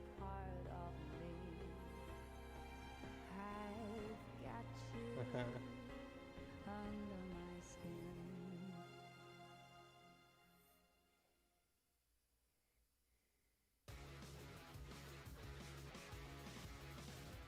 Hey, what's up, guys? It's Tom Holland here. I am in Atlanta on the set of the next Spider-Man film, but I am honored to be a part of the Game Awards tonight. You know that for the past few years I've been working on the Uncharted movie, which did involve some extensive research. Y ahorita se echa un spoilerzote, ¿no? I'm honored to be playing Nathan Drake. La tercera What I can película. assure you is that we really want to honor Naughty Dog's amazing games. So this film tells you how Nathan Drake became the character we all know and love. It is now my honor to introduce my good friend, Nathan Drake. Please welcome Mr. Nolan North. Thank you, Nolan. Tom. I could not be more proud of you. You know, someday when someone searches for Nathan Drake on IMDb and you are the first result, I will only be remarkably bitter.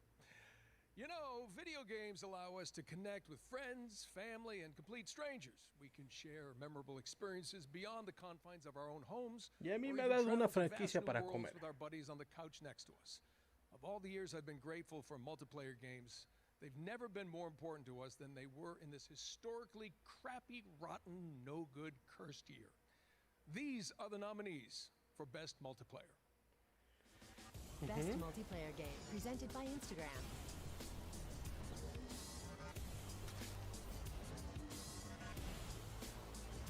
Ni madres le va a ganar Animal Crossing. Probablemente la gente sigue jugando Call of Duty. Fall Guys se lo puede llevar también.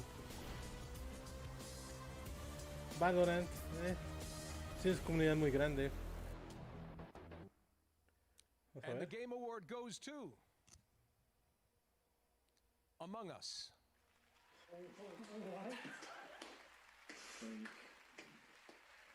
Oh, thank you so much. Oh my God.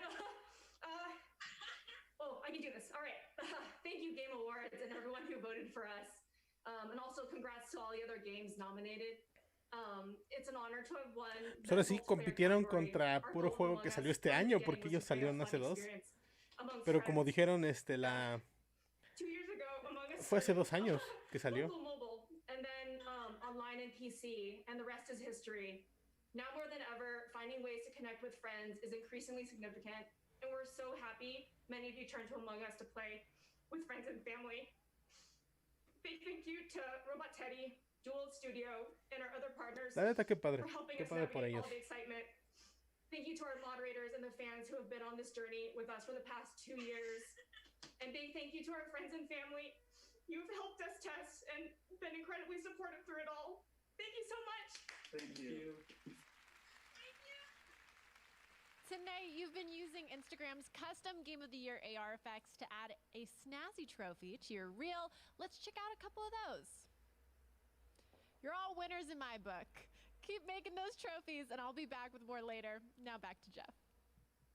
All right, thanks very much, Sydney, and congratulations to Intersloth. Later, Among Us, the new map reveal. All right, now we've got another brand new game announcement. This one is fun. It's one of your favorite supernatural horror franchises, and it looks like a bloody good time. Check it out. A ver, ¿cuál?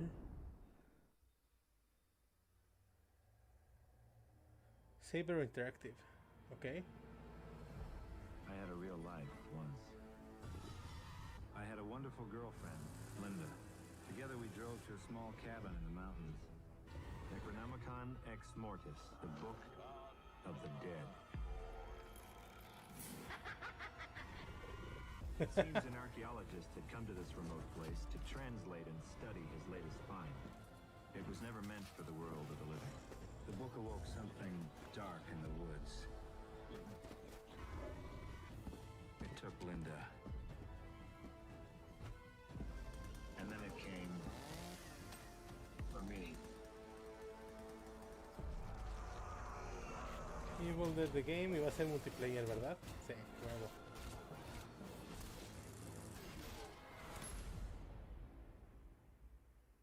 Qué cagado se ve. There you go, Evil Dead the game. Next up, a classic game franchise is being remade. Take a look at this announcement. A ver.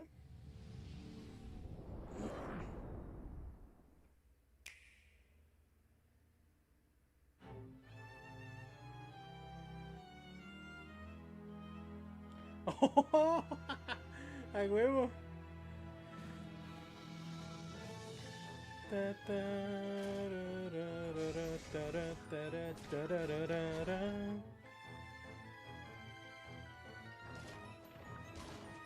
Ahora sí, no me lo esperaba. Los tacos voladores. Pues es un remake del Super. Bueno, no tanto remake, sí. Tiene elementos viejos y nuevos. Resurrection. Vamos a hacerlo para Nintendo Switch, pero qué padre.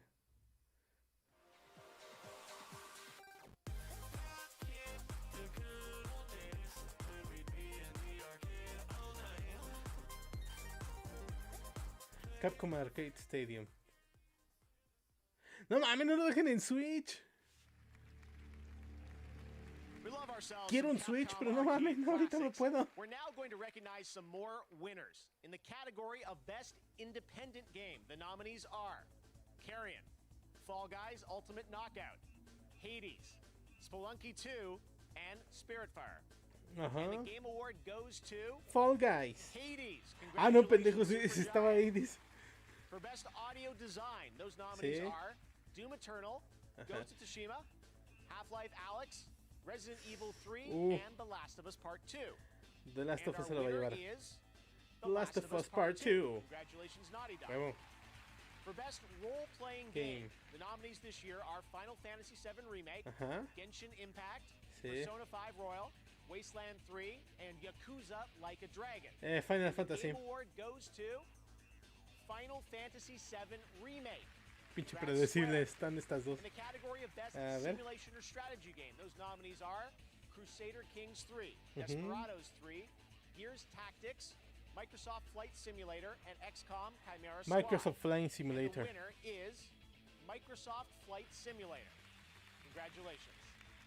And in our fan category, Player's Voice, you voted tournament style to pick your favorite games. The final 5 nominees were Doom Eternal, Ghost of Tsushima, Hades, Ghost of Tsushima se lo llevó. Spider-Man Miles Morales, and The Last of Us Part 2. And the winner, as you may know, we announced it online. Congratulations to Sucker Punch, Ghost of Tsushima. Now we've got one more for you. This is for Best Fighting Game. And here to help us out from Netflix's Cobra Kai, 2 great rivals from film history, Ralph Macchio and Yuji Okamoto. Okay. Hey, what's up, Game Awards? Game Awards, what's up? Hey, Ralph, you know who wins this? No, how would I? I mean, we haven't even read the nominees yet. Not you. Because I'm not in a game. Oh, come on. You were in a game? Karate Kid for Nintendo 1987? And your karate was weak. All right, Yuji, listen, whatever, okay? Why don't we just... ¿Estamos hablando del de LJN? No, Best Fighting Game, Grand Blue Fantasy Versus. Mortal Kombat 11 Ultimate. Street Fighter 5 Champion Edition. One Punch Man, a hero nobody knows. No, mamen. Under Night in Birth. And here we go. The Game Award goes to... Sorry, this thing's stuck. Somebody glue this thing? I got you, Macho. And the winner is Mortal Kombat 11 Ultimate. Congrats, guys. Awesome. Sí, no mames. No mames, qué pinche humillación hubiera sido perder contra One Punch Man. Adoro el anime, pero el pinche juego está bien culero.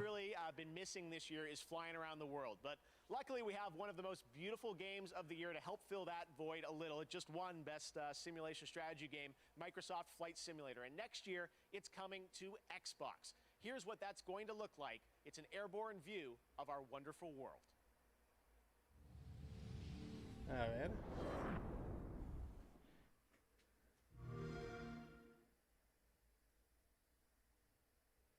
Y luego la luna.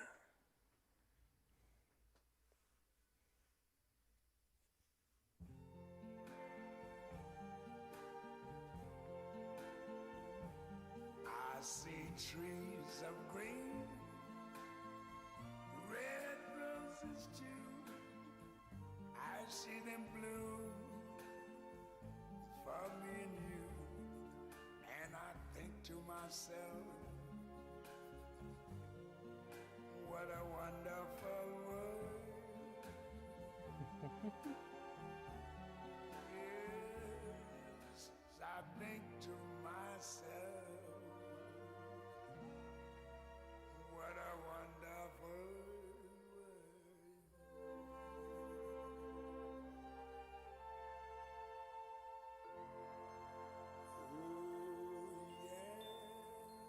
Esperemos que no tenga pedos para correr en la consola, pero qué padre.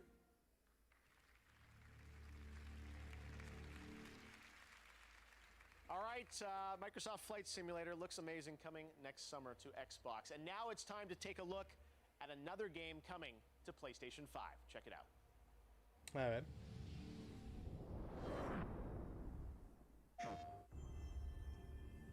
PlayStation Studios. My end is waiting at the beginning.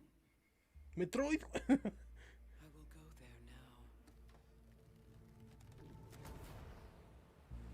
The crash. Ah, es el de la What is this? Cycle. que revive todo. La misma aventura cada que la matan.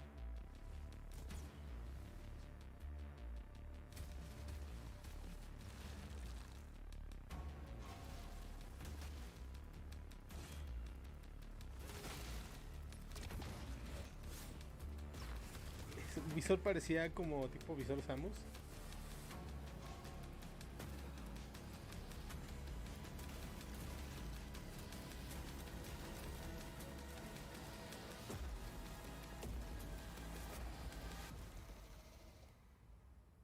Returnal. Ok, no falta mucho. Another beginning. PlayStation. All right, we will be back in just a moment with a meme, a legend, Reggie. He's going to join us. We've also got a new look at a game from a guy you might remember from one of the craziest, most unscripted moments in Game Awards history, Joseph Fares. Plus, Eddie Vedder will play his song from The Last of Us Part 2. And later, Jacksepticeye joins us from Europe to present Content Creator of the Year, presented by Adobe. Lots of great stuff coming up here on the Game Awards. We will see you right after this. What are you training for? What will you do with this strength? My answer to this question used to be simple. It's not so that I continue winning. I train so that I never lose again.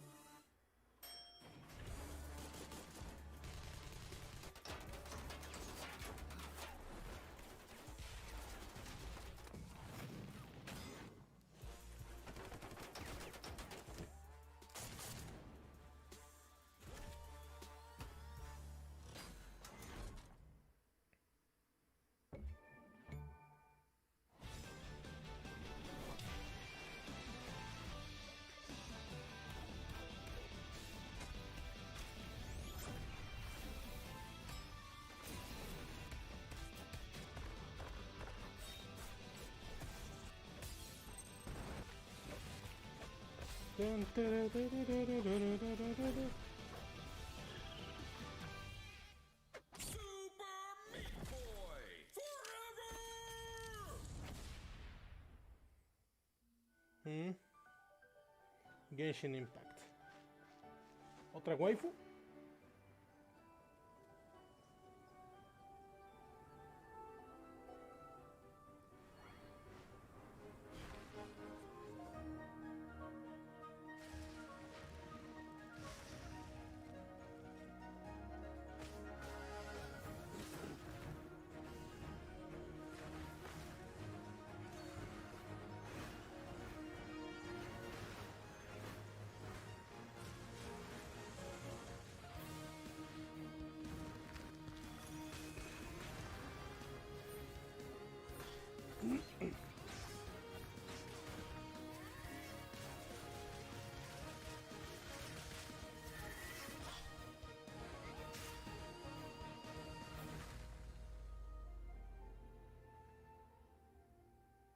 MiHoYo. Hi, I am Mary Mauser, along with Peyton List from Netflix's Cobra Kai. We're here to settle one of the great rivalries in gaming. This is Abby versus Ellie from The Last of Us Part 2. I am Team Ellie. Ellie is probably one of the greatest game characters of all time. Yeah, and Abby can beat her up, so that makes Abby better. Team Abby, all day. What? Oh, yeah, she's like a perfect physical specimen. If she gets a nap and some food in her, she could probably deadlift a small car. And she's nice to dogs. Well, Ellie is an artist and a beautiful singer. Abby could be a good singer, you don't know. Yeah, you can tell she's not a good singer. Points like characters don't exist. ¿Qué pedo con el pinche comercial feo?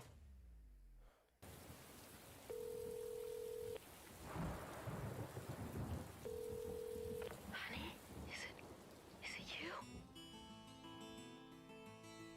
Procedural road trip.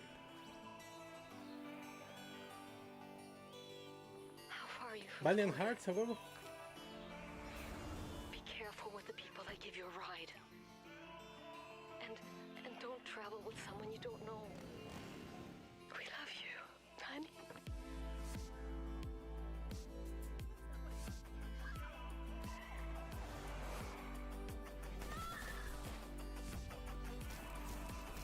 Okay.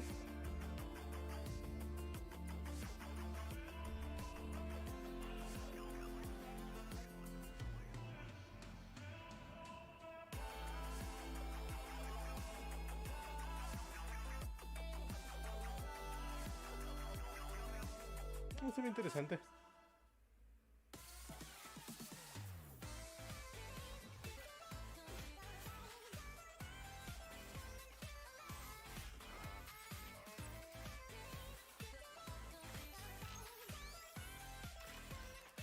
No me gusta la pinche publicidad. Me aburre mucho.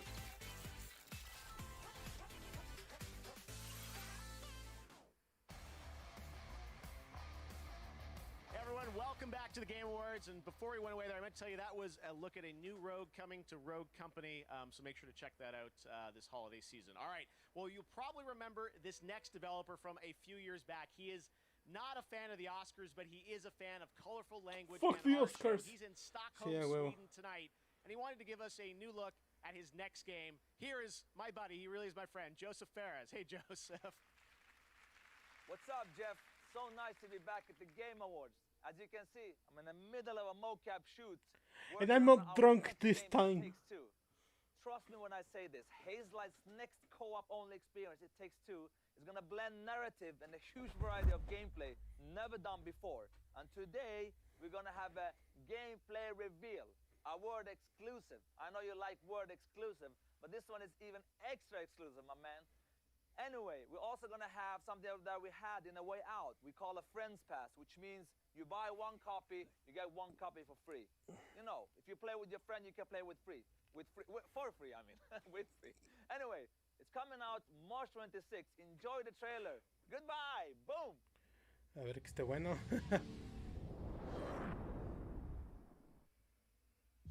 This is the story of a magical king.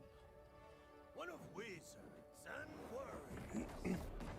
It's an epic tale set upon the high seas, an odyssey through time and space. Pew, pew, pew, pew. It's also a bit of a winter wonderland bobsled sort of thing, you know? Ok, no se ve mal, se ve bien. Mention the big explosion. Hold it right there. Look at these dolls. Almost forgot they used to be humans. Ay, ay, ay. Do you want to know what this story is really about? Huh?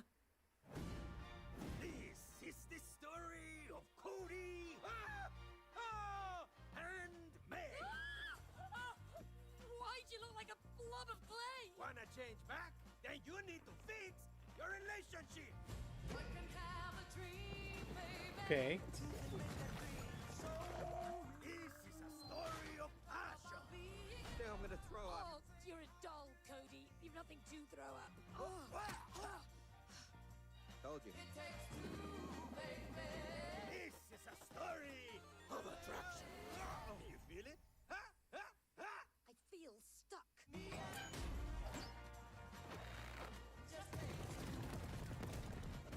O sea, es una historia de obligarlos a trabajar a la de huevo para que ellos digan, ah, ok, ya estamos bien. This is a story of collaboration.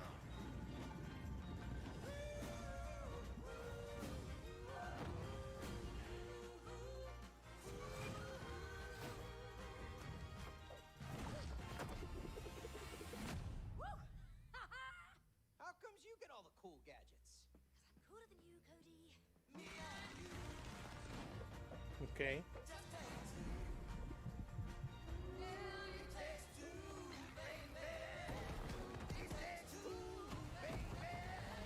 Just me and you. Yeah. What are you doing? You're not feeling it? No. Okay. You're entitled to your own opinion.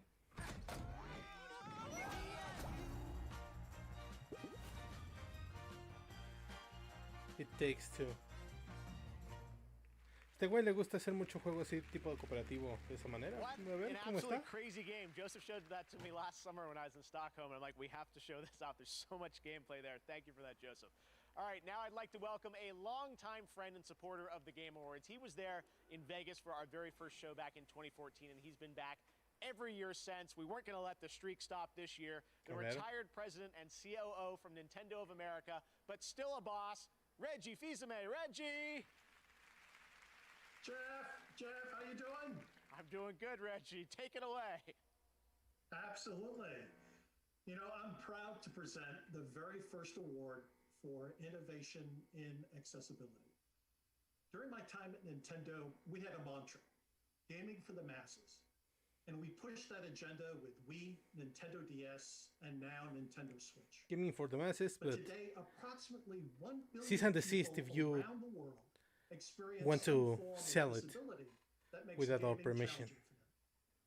This award was created to highlight the efforts throughout the gaming industry to make software and hardware that enables games to be played and enjoyed by the widest and most inclusive audience possible. Because gaming is for everyone. Here are the nominees. Innovation in accessibility. Ese sí se lo puede llevar muy bien merecido.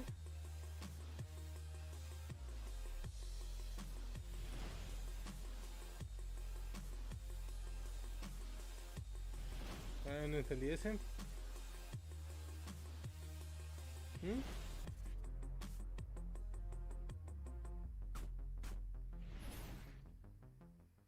Se lo va a llevar The Last of Us. And the award goes to The Last of Us Part 2.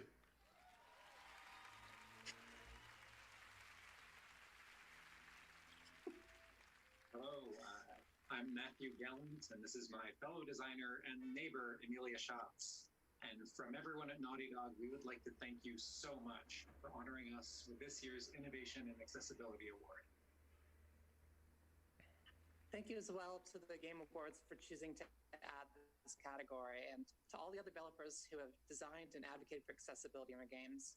We hope that together we can continue the momentum to push our industry forward. As developers, we know how one small design decision can unlock the entire game for a player. Games are special for their ability to blur the line between player and character, providing a means for personal engagement with narrative that is unrivaled in other artistic mediums. It's up to us to ensure that everyone can experience that for themselves. We'd like to thank our terrific group of accessibility consultants, and we absolutely could not have done it without your insight. Este sí se lo merecen muy bien. Detailed feedback. O sea, We'd also like to thank our luego el pinche partners odio at que le Worldwide tienen a Studios, Naughty Dog. Our senior producer, Sí se me hace muy Sam estúpido. the user experience Sí se me hace muy research team, pendejo como and our quieren a dedicated huevo accessibility QA villanizar a una persona also y like to cuando thank les everybody in contesta this was truly todos a se team ofenden effort, y se and sienten every acosados, department had pero a part to play pues in no removing mamen, o barriers sea, for players with a Laura disabilities. Bailey, a Neil Druckmann, a todo el estudio le han mandado amenazas de muerte, les desean lo peor. Y pues ahora sí que cuando Neil Druckmann les dijo eso, todos se ofendieron, pero la neta fue de pues, es que no es de no sabe tomar crítica, pero varias de esas son fuck you.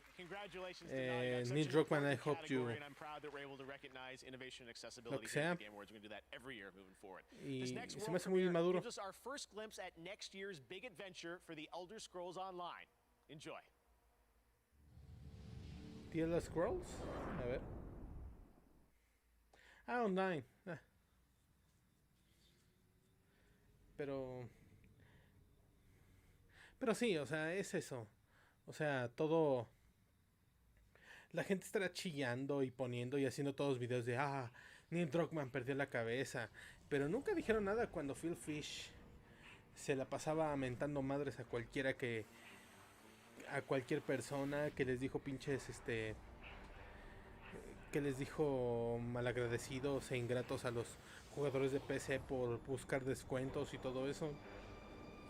Y Neil Druckmann, a él, simplemente por las decisiones que tomaron en la historia de The Last of Us 2, lo villanizaron tan cabrón que... Neta, hay veces en que también pienso, pues es que ¿qué esperaban? La neta, creen que una persona está para aguantar todas sus pinches quejas y todo. Y... ¿cómo andan mame y mame y mame?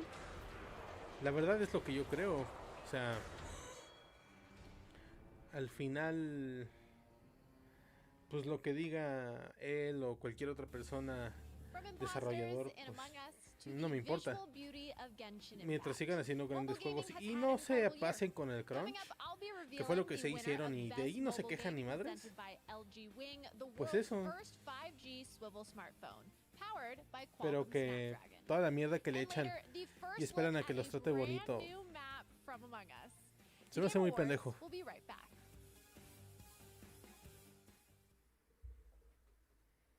A ver. Destiny. Let's cross it together.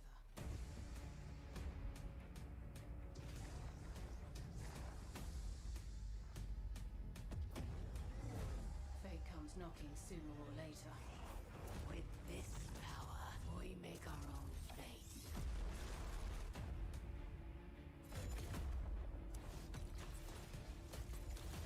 Ahora sí, a ver qué más hacen ahora que se separaron de Activision.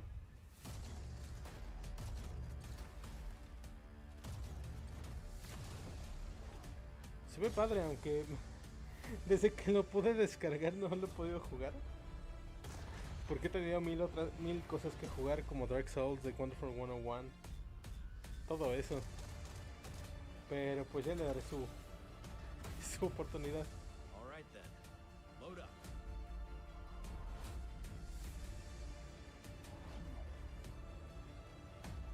Our fight is far from over.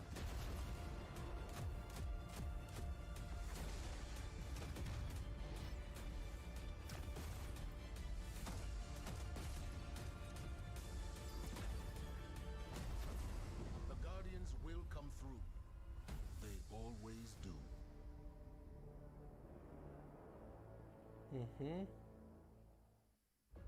For free. Stay alive and meet me in Caesar Slack's Cantina. The thing I love about Black Spire Outpost? You never know who you're gonna cross paths with. I am a Or highly Pork. trained resistant spy. There's something wrong with this place. Received your distress call. The council did.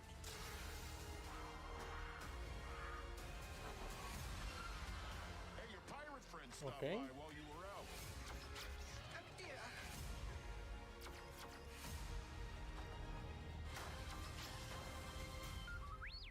Don't be silly. You'll never make it.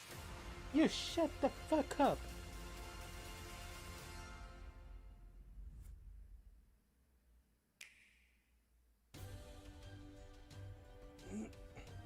Hyrule Warriors, sí.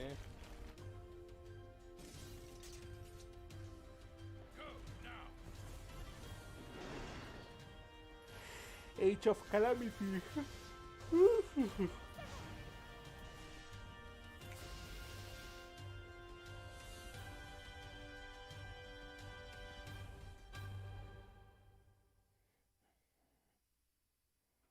Tonight, go to WDBlock.com to get one of the fastest internal SSDs on the market, the SN850 NVMe SSD with heatsink. A ver.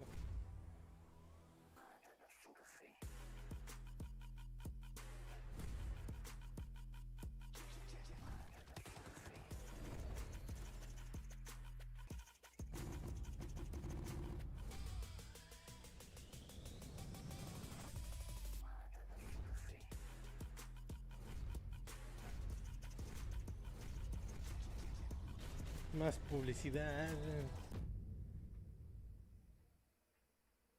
We've just heard from our friends at Pokemon Go that there is another surge of Wooper appearing, so we're implementing another Wooper watch. Pues perdón que ya me cansé. And get to catching. And if you haven't heard, Pokemon Go recently implemented its Go Beyond update, which introduces quarterly seasons, raises the level cap to 50, and makes earning XP easier for everyone. Pokemon originally discovered in the Kalos region, like Chespin, Fennekin, and Froakie, are also making their Pokemon Go debut. There's also a lot of bonuses happening now, and it's never been a better time to play Pokemon Go.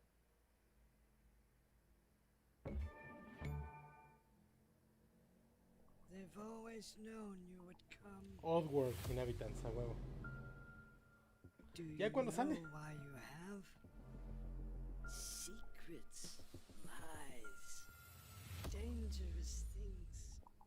If you are to face what's coming, you must find your full voice.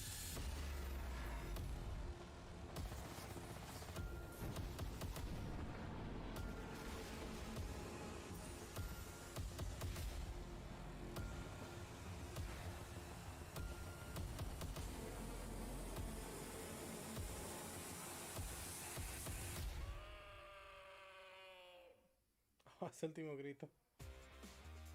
To present our next award, she's a host and producer from IGN and your host for the Game Awards pre-show. This is Sydney Goodman. Mobile games were once defined by their limitations. In a way, we celebrated the games that excelled despite their platform. As technology has closed the gap, releasing on phones is no longer a limitation, it's an asset. It's never been more apparent than tonight, where the nominees for Best Mobile Game have found massive audiences because of their platform. Here they are. Best Mobile Game, presented by LG Wing and Qualcomm Snapdragon. Among Us.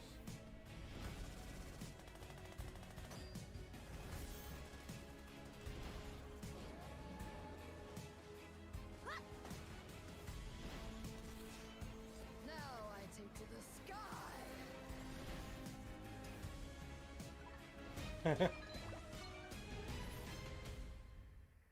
Pokémon. And the Game Award goes to Among Us. You're ready to clap. Thank you again. Oh my gosh. Thank you again, Game Awards, and everyone who voted for us. And congrats again to all the other games that were nominated. We originally designed our game Among Us to be played on mobile devices. So if you found yourself with a group of friends, you could easily set up a game. We wanted our game to be accessible at any level of gamer and wanted to create a fun experience to be shared amongst friends and family and whoever. We want to thank our players first and foremost. Among Us would not be where it is today without you. Whether you played Among Us when it was mobile, local only, or played for the first time just yesterday, thank you from the four of us. Again, big thank you to Robot Teddy, Dual Wield Studio, and all of our other partners for helping us during all of this. And thank you to our moderators and the fans who have been on this journey with us for the past 2 years. And a big thank you again to our friends and family. We love you and miss you. Thank you for being so supportive. Thank you, thank you, thank you. Thank you so much. Congratulations to Among Us, second win of the night. Next up, the Monster Hunter franchise is coming to Nintendo Switch in 2021. This is a new look at Monster Hunter Rise. Regreso triunfante de ese juego a plataformas de Nintendo, porque aparte de World, puta, la franquicia en Nintendo fue donde creció. In a giant stampede, they attack the village in a frenzied rage. Nobody knows why this happens, but it came close to wiping out our village last time.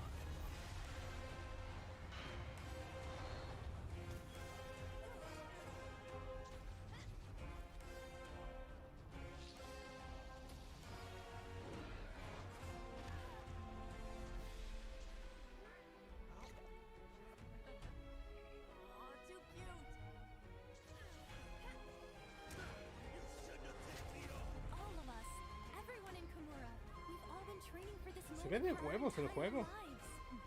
We need you to protect Kamura Village.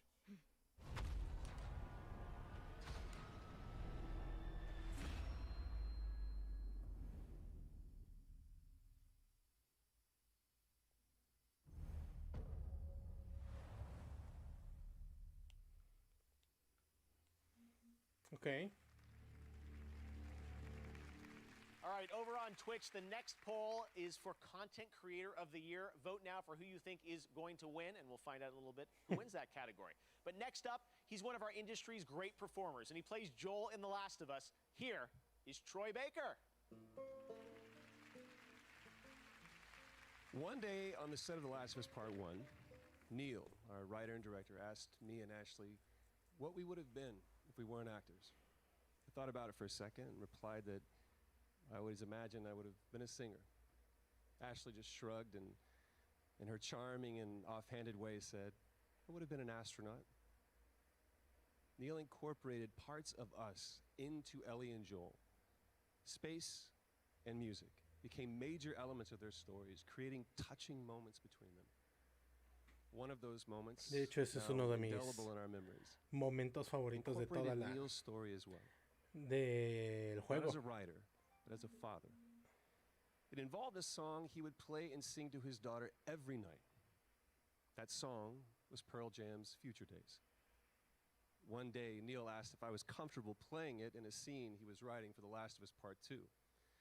Now, I don't generally get nervous, but I understood what that song meant to Neil and to the game.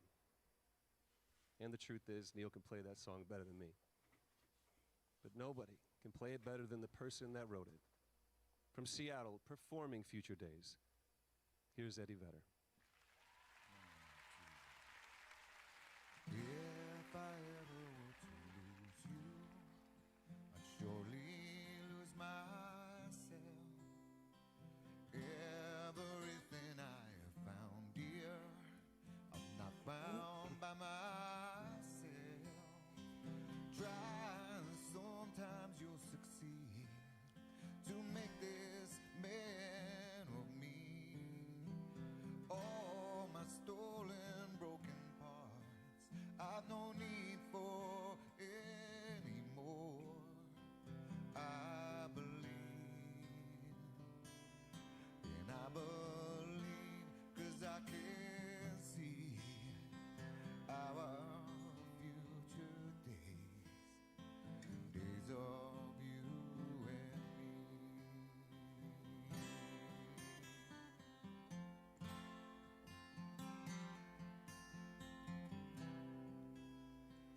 Back when I was feeling broken, I focused on a prayer.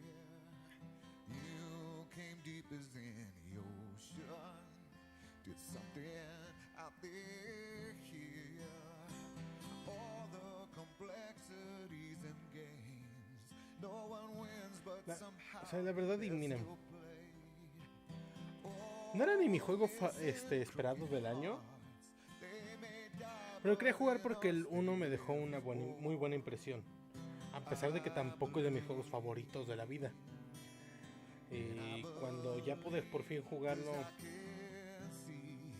sin mentirles, la verdad es que me encantó el juego. No tiene momentos que sí no me gustan, no creo que sea un juego perfecto, creo que tiene muchos defectos, pero como juego está muy bien hecho. Pero cuando la gente empieza a decir es que quieren meter sus políticas a estos juegos, y es de dude, todo juego tiene un propio mensaje de los propios creadores, no solo puedes verlo como tu entretenimiento y como algo que solo tú quieres. Y eso yo creo que fue lo que pasó, y mucha gente simplemente es, no mames, todos los juegos, Call of Duty, ¿qué habló ahorita? Guerra Fría, ¿a quién metió? En los pinches cinematics, Ronald Reagan.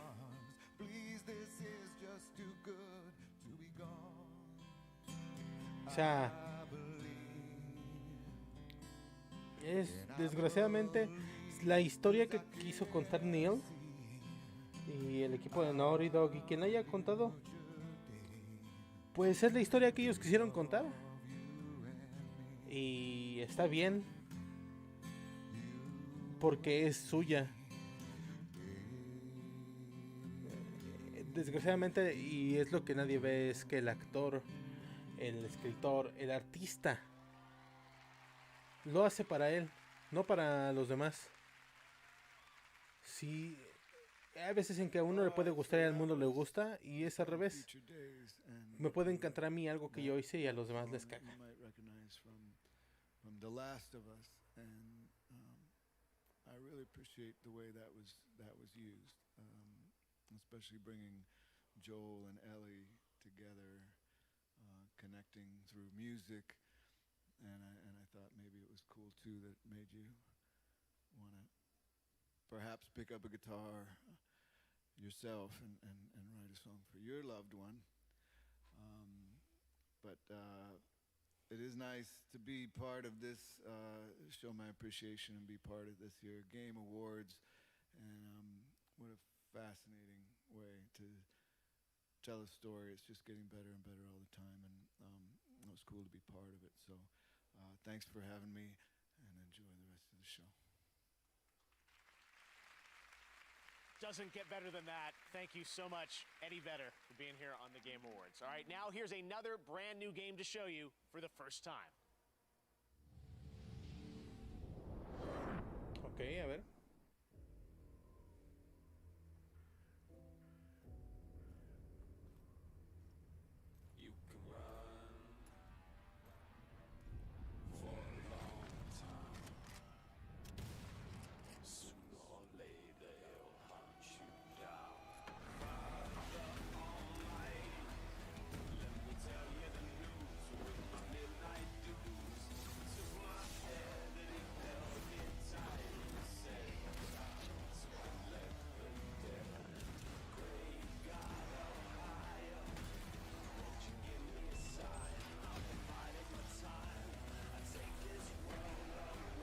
Está muy cagado este juego.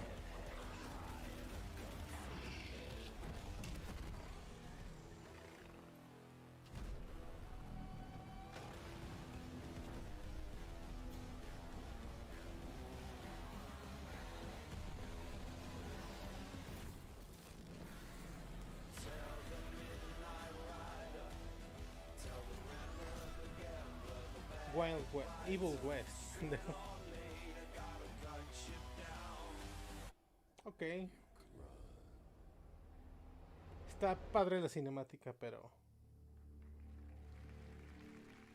quiero ver gameplay. All right, on Twitch, we asked you to predict the winners in Content Creator of the Year, and the Twitch audience said Valkyrie with 44% of the vote they think is going to win. So the award for Content Creator of the Year is coming up next, presented by Adobe, and artist Boss Logic used Adobe Creative Cloud to create tributes to the nominees. You'll see those in a minute.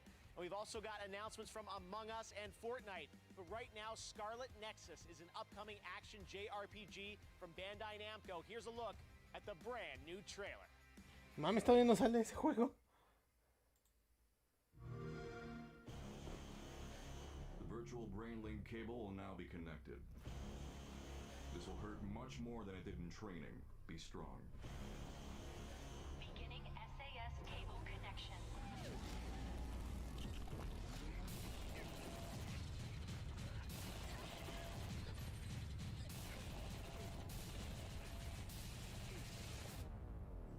Good. Seems like you're okay.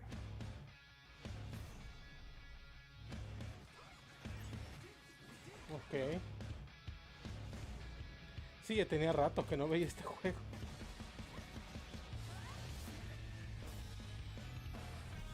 Connect your minds and become one. Use the red strings to save the world. Yuriko, Hanabi, look alive!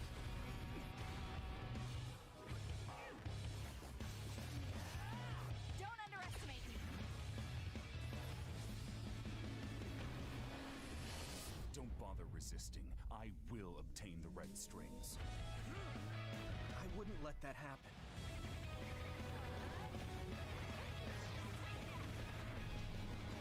Ok.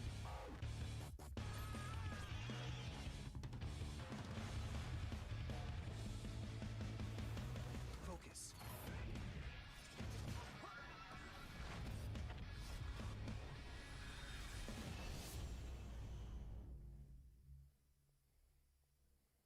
Sí, este solo es Xbox. Posiblemente temporal, ¿verdad?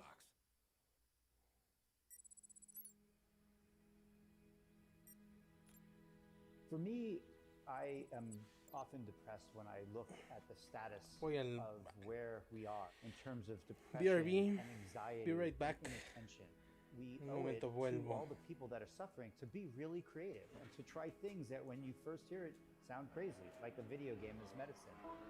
My name is Adam Ghazali. I am a neuroscientist and a neurologist. It started for me 12 years ago. I became really interested in this idea of creating experiences as a way of improving brain function.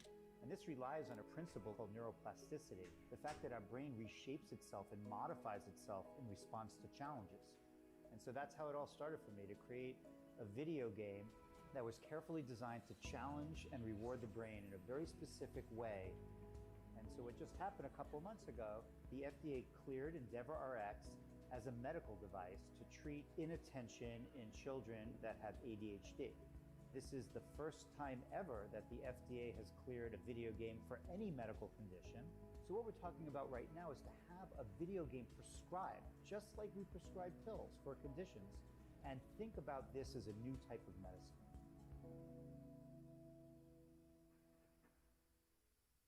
The world is a dangerous place. Only the best can keep it safe. Become a Tier 1 operative. Plan, position, and execute. Do whatever it takes to neutralize the threat. Join the elite. Bring the thunder. Thunder Tier 1. As gamers, you are just generally better humans, and the world needs you. Here at the Peak Humanity Procreation Facility, gamers from around the globe are donating their superior DNA. I'm donating. I'm donating. I have powerful swims, and they can be yours. Transcend humanity through gaming.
Welcome back, and as you just saw, EA Play is available now on new consoles, Steam, and Origin. It includes Star Wars Jedi Fallen Order, one of our nominees tonight, and a great game. All right, now on to one of the biggest games this year. It was created by 3 developers in Seattle, now 4. You saw them. They've won 2 awards tonight.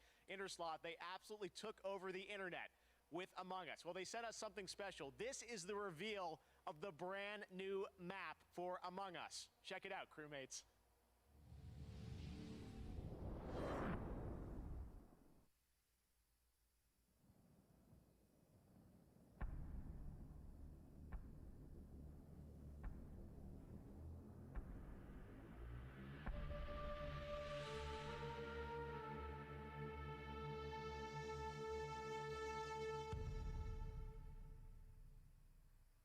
Welcome, recruit.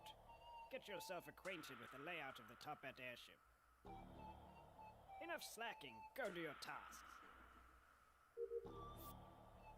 You may need need to take a ladder to get to certain areas. Or maybe just take a nice shortcut. Quit grouping up. Choose a room to start in after a meeting. Someone keeps trying to sabotage us. Stop their plan. Keep your eyes peeled. We definitely have an imposter here.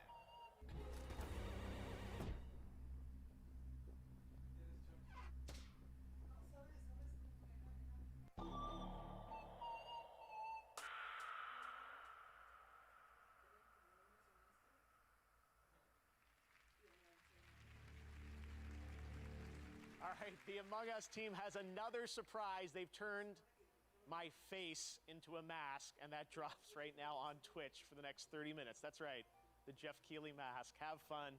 Don't be sus. They came to me and said, all right, we can do this. Wasn't my request. Anyways, Among Us Jeff Keighley match now available. All right, he's a hilarious content creator with over 25 million subs and over 13 billion views. He's joining us now live from the UK. Jacksepticeye. Hello, Jack. What's up? Hello, Jeff. How's it going? Hello, everyone at the Game Awards. In a year when so many of us were separated from our family and friends, one thing remained the same. Our favorite content creators were still there for us. Their streaming, gaming, and sharing helped us fill the hours and feel connected, unifying us all with our shared passion for play. Here are the nominees for Content Creator of the Year. Content Creator of the Year, presented by Adobe. Are you proud of me, Dad? Who is this man in my face? Ah, ya volví. Wait, hold on. Wait, hold up. Wow. Put my crown on! Put my crown on! Yes, I did! Bad piggy, bad! Look out! Okay, looking down. ¿Dónde está Uniplays? ¿Dónde están todos ellos? The Game Award goes to Valkyrae. Congratulations. Thank you so much to the Game Awards for nominating me, and to all of my friends and family and fans and my loving community for being so supportive of me the past 7 or so years of streaming, and now to being Creator of the Year. That's crazy because there's just so many amazing creators. I can't believe, I don't know. It's just unbelievable. Anyways, thank you so much for the support. I am very flattered and honored to accept this award. And yeah, thank you. Adobe salutes the nominees for Content Creator of the Year at the Game Awards and all gaming creators around the world. Tonight, celebrate your creativity by downloading a free trial of Adobe Creative Cloud at tgaxadobe.com. Hay varios que considero mucho mejores creadores de contenido como el que se dedica a analizar New Fortnite season. What can you tell us? La animación de los juegos. Oh man, it's so awesome to be here. So awesome to see you. Creo que se llama. Jeff, you did this yet again. Pero so yeah, I was so excited right now. New felicidades season por ella. started. We just all battled Galactus together with our favorite Marvel heroes, and what that's done is it's left the Fortnite 0 point exposed, and Agent Jones is looking for all these hunters throughout all these different realities that can help him stop anyone from escaping from Fortnite. And we've already seen several characters come in, and we have one more that he's bringing in right now.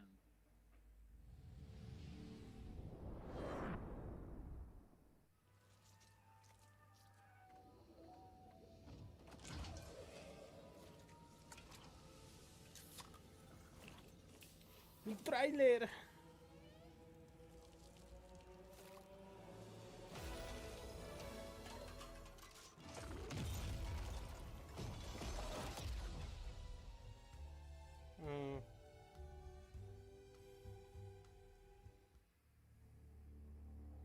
Ah, no, pues sí, qué chingón. Master Chief comes to Fortnite. You're getting them all, Donald. Isn't that crazy? Master Chief is just one of my most favorite characters ever in anything, and we're so thrilled that he can join the ever-growing cast of characters. Sí, latigamos a nuestros desarrolladores para que sacaran ese modelo en chinga. in Fortnite. You can go Uy, si supieran, and get Master Chief. ese crunch Pretty cool. es un muy buen motivante. Yeah, so I think we didn't want to just stop right there, and so there's something else I think we should check out. Well, hello, sir. It's an honor. Hey, Sarge, did you hear? Oh, I guess you already got the news. What news? Master Chief is coming to Fortnite. What now? It's only one of the most popular video games in the world, but more obviously, it's where we are right now. Huh. Wait a minute, if you had no idea that we're in Fortnite, then why do you have a cardboard cutout of Master Chief? Perfectly regular reasons. Whoa, you guys new around here? No! The Chief got eliminated by a sneaky Blue! That's no Blue! That's Ninja! It's such an honor. I'm a huge fan of yours on Twitch. Twitch? Is he twitching because he's blue? Stop making us look bad in front of Ninja. We're Sergeant Griff from the popular web series Red vs. Blue. You probably watched it about 10 years ago. What are you doing? No mames. Well, it's more than just the Chief coming to Fortnite. This map is too. It'll be in creative mode starting at 10 a.m. Eastern time tomorrow. Oh, so that's what we're doing in Ragnarok. You mean Basin. I'm pretty sure. If you say it's just a game, you are a horrible person. You are a scumbag. Hey, wait. Does that mean we can have dance battles? Come on, Ninja. What do you say? Save it for New Year's.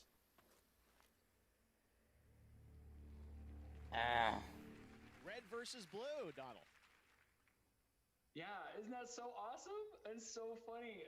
So what's awesome about that is that Blood Gulch was recreated in Fortnite Creative by this awesome creative team that called themselves Atlas Creative. And tomorrow at 10 a.m. Eastern, you'll be able to go into Fortnite and you can play Capture the Flag in a recreated version of Blood Gulch.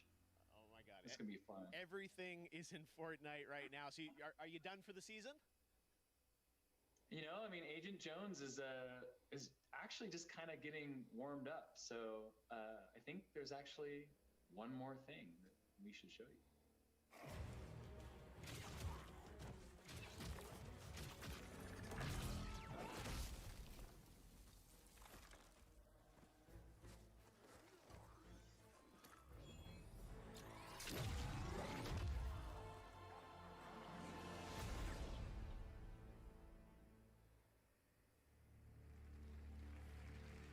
Thanks, Donald. I have no idea where we're going next, but I'm on board.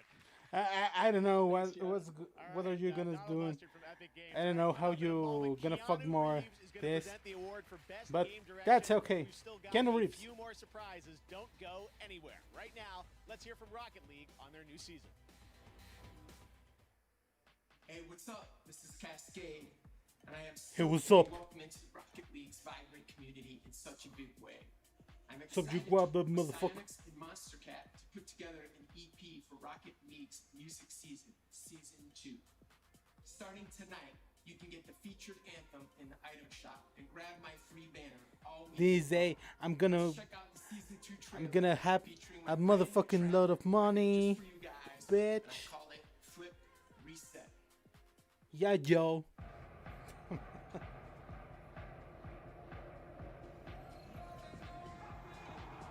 ¡Pa' los furros!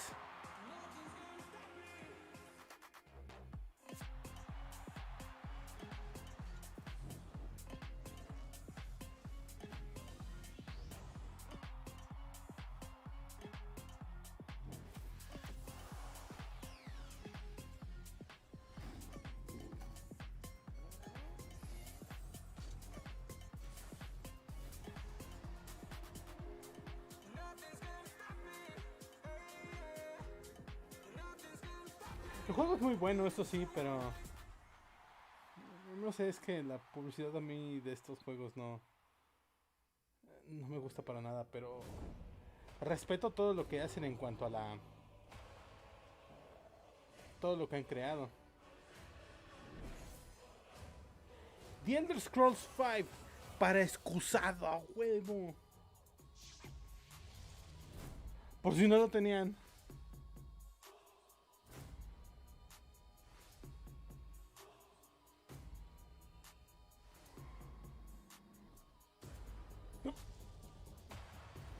Por si no tenían The Elder Scrolls, ahí va. O sea, es otro comercial para poder publicar de Game Pass, pero que te pongan Skyrim es como de, güey, no mames, hasta en el excusado lo hemos jugado.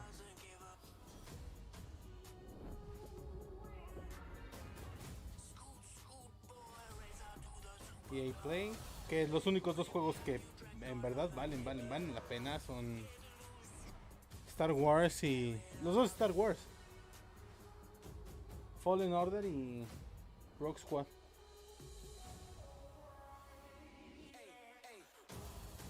Hey, you, what's up, motherfucker?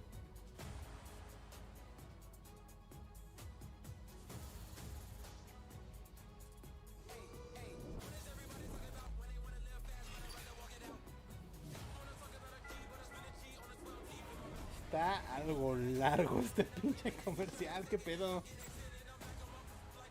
Van a sacarte todos los juegos que están ahorita disponibles en realidad.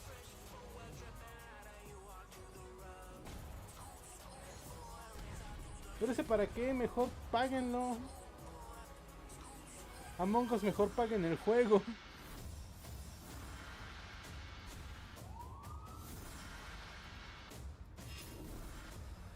Ajá. Básicamente 4 juegos de Yakuza. 3, 4, 5 y 6. Ajá, sí.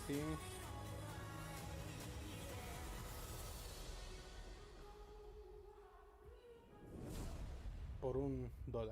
Órale, está muy buena la promoción para quien compre. Para quien quiera transicionar a Xbox, está muy padre. Team Go rocket grunts are also appearing in balloons and at Pokestops, and you can save Shadow Wooper from their villainous clutches. Make Wooper your buddy, take photos of it with Go Snapshot, and battle with it in Go Battle League. If you're enjoying Wooper Watch, you'll love Pokemon Go's December Community Day, happening this weekend. And be sure to check según ahorita van a mostrar aparte el nuevo nivel de... A ver eso. Juego móvil. Just Cause móvil. Mamen.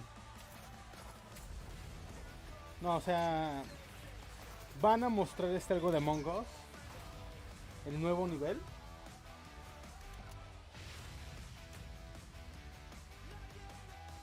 Yo prefiero el traje de ardilla, es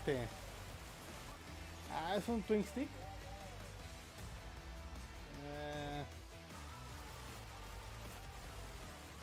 Güey, no.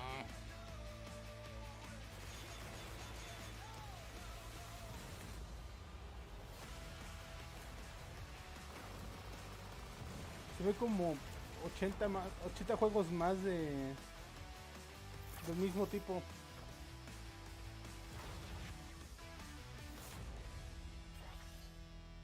Ok, a ver. War never change. Honey, you picked the wrong time to get a drink.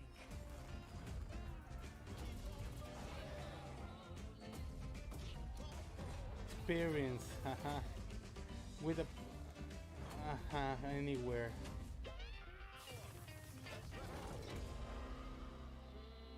Fuck.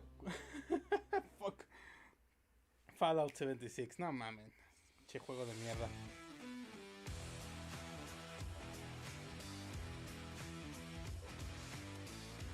¿Cuántos llevan hasta ahorita? Steve, Min y Sephiroth, ¿no?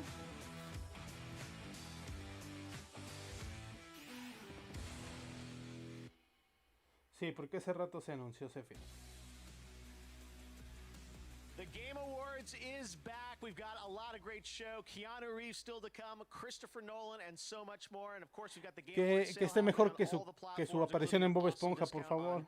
Destiny 2, so make sure to check that out across all platforms. All right, for the next 30 minutes on Twitch, you can get a free Cosmic Wrap for Fortnite. There is a Twitch drop happening right now, so check that out too.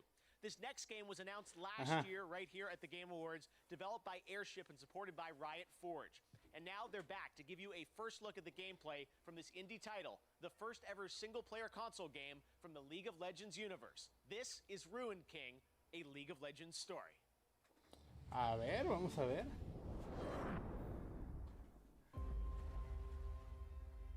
Cutthroats, spirits, monsters. When you live in Bilgewater, you see something. Let's start the party. The Queen of Bilgewater, looking to bring order to this twisted town. Juego por turnos, es RPG por turnos. Priestess of the Great Kraken, unmoved by fear. This is destiny. The legend, whose strength is only eclipsed by his kindness. Feel better now. Se ve algo. Apesta mucho a viejo este juego. Dishonored swordsman fleeing from his past. Porque las animaciones se ven lentas como la chingada, lentas. Devours the essence of her victims. Delicious. I see no fortune for those standing in their way.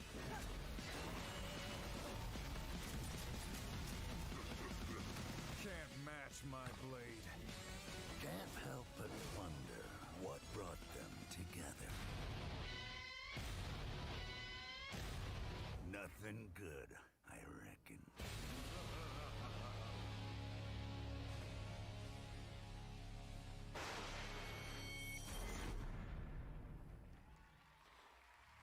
O sea, para la verdad y All right, Ruined King available on console and PC in mi problema con ellos es que con todo el dinero que tienen, el juego se ve viejo, pero Keanu Reeves. Keanu Reeves. Thank you. Greetings, everyone. Se cortó el I'm honored cabello. to be here to present the Game Award for Best Game Direction. This category recognizes the studio that demonstrated superior creative vision, setting an even higher bar for the entire gaming industry. Over the past months, I've come to really appreciate all the fantastic creativity that goes into making a video game. A special shout out to the folks and team at CD Projekt Red in Poland. I had an amazing experience playing Johnny Silverhand in Cyberpunk 2077. Thank you. And now, here are the nominees for Best Game Direction. Best game direction. This is a one-time gig. When it's done, we're done. Ni madres. What we're doing here could change things forever. Half-Life. Puede ser, pero no lo va a ganar. I am a samurai. You are the ghost. Este es mi favorito del año. Debería ganarlo. Sería una sorpresa que Hades se lo ganara. I know you wish things were different. Pero se lo va a ganar The Last of Us 2. And the Game Award goes to The Last of Us Part 2. Congratulations. Man, thank you, Keanu. That's a surreal thing to say. Shout out to our game directors, Kurt Marganow and Anthony Newman. Wish we could be doing this together, guys. Man, what a year. It's an honor to be in this category with such incredible games. Direction is nothing without a team to internalize it, make it their own, and turn it into a game. And we're privileged to have such an amazing team, cast, outsourcing partners, our partners at Sony. Every single person that worked on, touched this game, helped shape it. And a big thanks to my former boss, now partner, Evan Wells. You guided us through thick and thin while we made this game. I can't tell you how much I appreciate that. Thank you to the Game Awards and to all our fans. Cheers.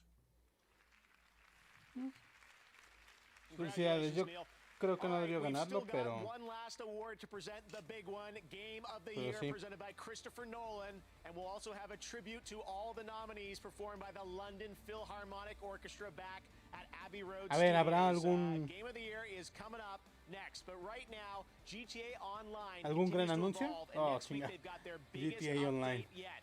Check this out.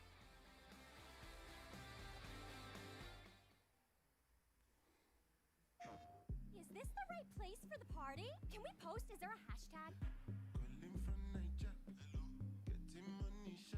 We're all here because of one man. You're not on the mainland now, huh? Anything goes! I've seen him going in like a trout, chasing some supermodel down the beach on a panther, mate. I didn't understand a word of that. Lots of guards, high-tech security. I need someone que esta to no rob sea la it. última exclusiva de la noche, no Going to mames. need a submarine. El año pasado hubo mucho más exclusivas, más grandes. Let's try and come out of this with all of our ears and a bit of suntan.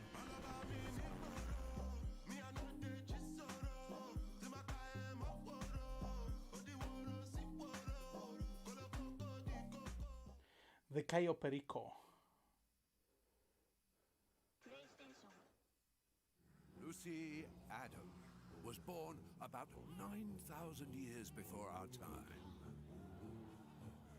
In the year 515, after having federated the African continent, she set out to conquer Rome.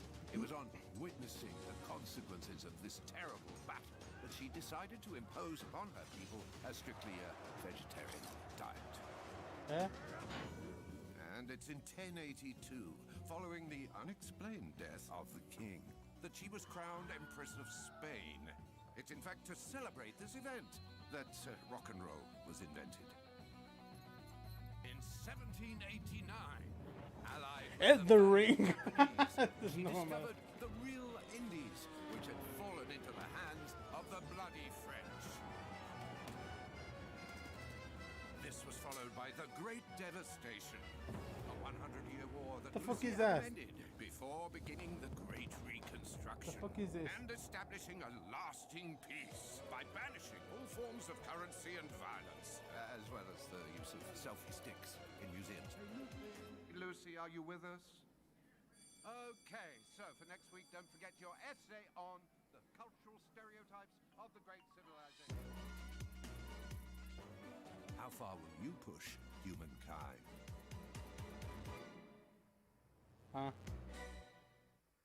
Okay. We've been having fun with Instagram's Game of the Year AR effects. Here are a couple more. Those effects are still available, so keep posting to your Instagram Reels. And coming up, we'll find out who's getting a real-life Game Award trophy for Game of the Year.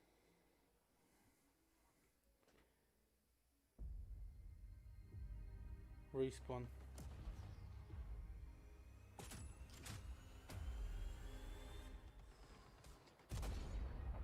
Well, shit.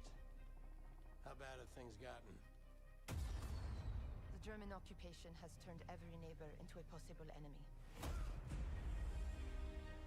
Ah, nuevo Medal of Honor, sí es cierto. We need more resistance members, but that's much easier said than done. Drop your weapons. Make any move and we shoot. Please tell me you brought bazookas.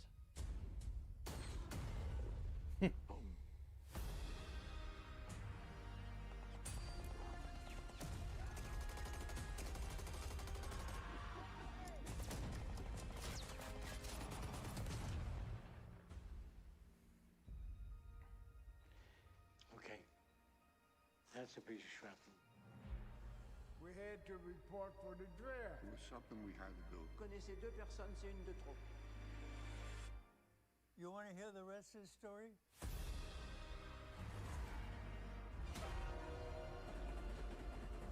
Sí, creo que hoy en la noche se estrenaba ese juego.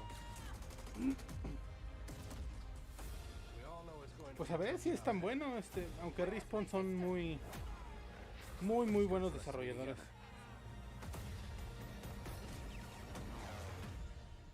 That's all we can ask for. O sea, lo que pudieron hacer con Above and Beyond, con Star Wars The Fallen Order. Puta, fue Fue increíble.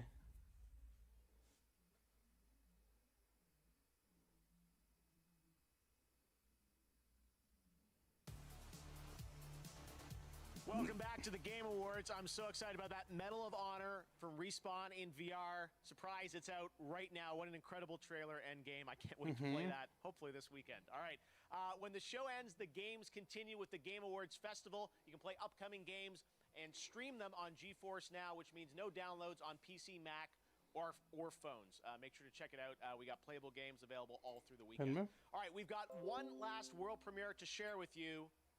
Check this out.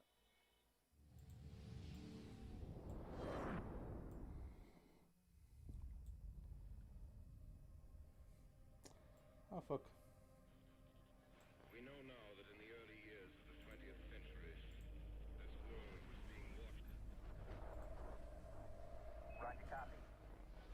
Eagle, Houston, you're a go for landing, over.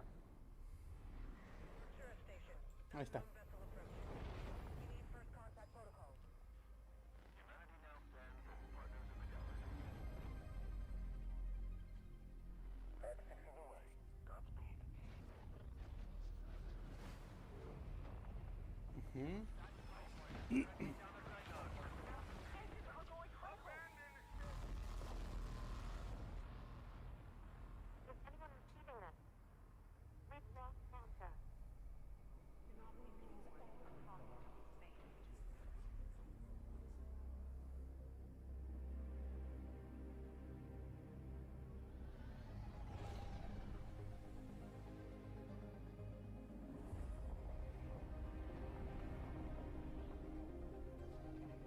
Se ve padre esto, a ver qué es.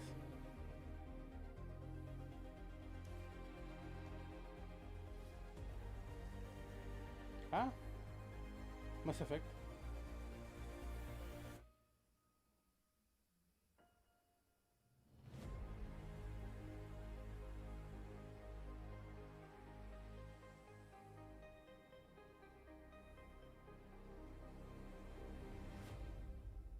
Okay.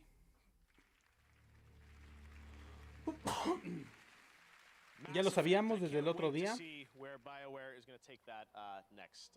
Very exciting. All right, well, to present our final award, this man has created some of the most ¿Ya fue el iconic último films of all de time, juegos? No some of which mames. screened this summer in Fortnite. And on December 20th, I'll be sitting down for a conversation with him on YouTube to talk about the home release of Tenet and his illustrious career. And if you've got questions for him, which I'm sure you do, send them our way using the hashtag AskNolan on Twitter. But right now, without further ado, to Señor present Nolan, Game ¿por of the qué Year, mandó it's la my gente honor al to cine introduce con su Christopher pinche Nolan. película Hey, Chris. de Tenet? Thank you, Jeff. It's an honor to be part of the Game Awards. For me, I've always been interested in telling stories that immerse the audience. I like movies that unfold in unexpected ways and pull people into a world. When I look at video games, I see a lot of parallels with that kind of storytelling. How a player's agency and choice intersect with more traditional storytelling methods. It's exciting to see and really quite groundbreaking. Tonight, all 6 nominees for Game of the Year are true masterworks in immersive storytelling. To pay tribute to them, please welcome from Abbey Road Studios the London Philharmonic Orchestra, conducted by my old friend Lorne Balfe.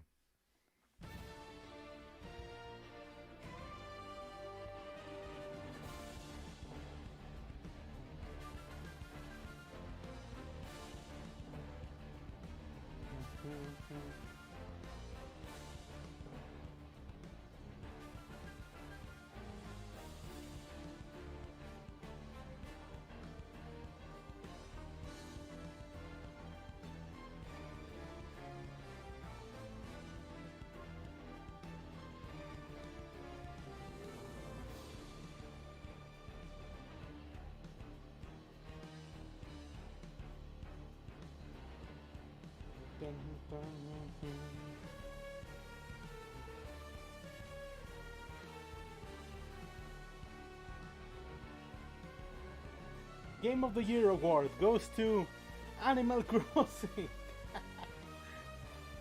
Está increíble.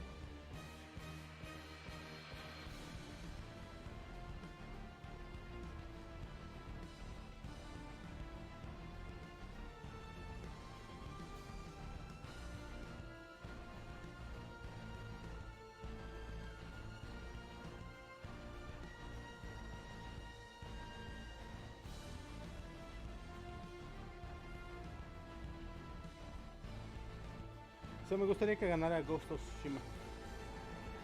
Ghost of Tsushima, perdón. Last of Us 2 se lo va a ganar, obvio. Y va a haber un chingo de gente en YouTube haciendo videos de Neil Druckmann nos presumió su nuevo premio. Naughty Dog, no se lo merecían. Son premios. Who the fuck cares? O sea, nada más esto es para los pinches fanboys que van a estar chingando que su juego es el mejor, pero no importa. El juego del año va a ser el juego para ti, el que más disfrutaste.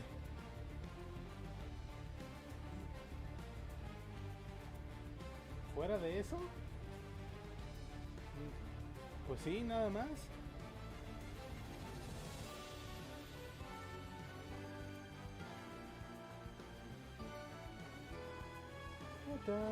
Qué buena música le pusieron.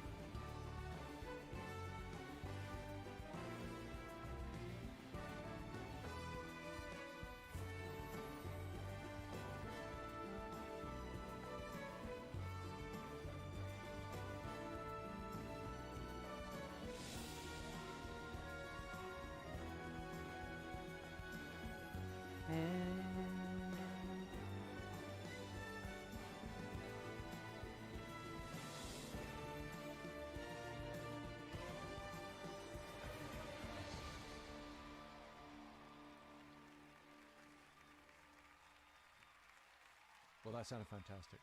And now, the Game of the Year award goes to The Last of Us Part 2.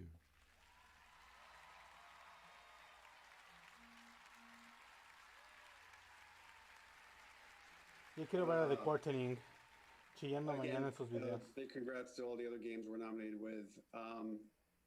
Everyone at Naughty Dog, I can't wait to hug and high five and get drunk with each one of you. That's going to have to wait till next year. I want to just thank every person that worked on this Ambition game within Naughty Dog and outside. Shout out to our Sony partners again, Scott Rohde, Connie Booth, Herman Hulst, Sean Layden, Jim Ryan. Your support and trust in us means the world. And more than anything, and I know that I speak for the whole team when I say this, we'd like to thank our friends and family that stood by us and supported us throughout us making this game. You inspire us not only to make better, more meaningful games, but to improve how we make games. On behalf of everyone at Naughty Dog, thank you.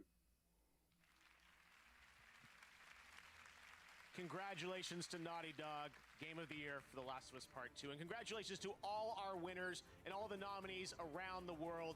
Thank you for joining us virtually, and next year, hopefully, we will all be back together in person. But in the meantime, there'll be plenty of games to play. Congratulations also to Plouful, who was voted by the fans as their favorite emerging Valorant streamer. Let's all go raid her stream right now on Twitch. There's also the Twitch Gaming post show that's coming up right now at /Twitch Gaming. I'll be joining them to chat about all the things you liked and you didn't like in tonight's show. It's been a very unique year, but one thing that never changes is our passion for gaming and the games we love. Thanks to our Game Awards team and all the incredible developers and publishers around the world who made this show possible under very trying circumstances. I can't believe we did it. Take care, stay safe, happy holidays, and be well. I'm Jeff Keighley. Good night. We'll see you next year. That was something.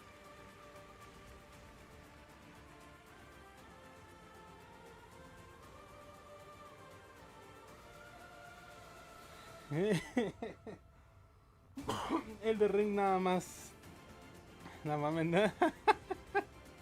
Todos de, no lo van a presentar hoy, no van a presentar Metal Gear Solid, no Silent Hill, no mames. Y el único que se vio por ahí fue The Elden Ring. Y no pasó nada más porque The Elden Ring fue como, sí, es el juego más esperado. ¿Y hay tráiler? ¡No! Juego. Ay, estuvo bueno. Luego seguiremos haciendo más de estos. Pero fue muy gracioso. Rick, los fotos, Sí, ahí está. Todas las quejas. Sí.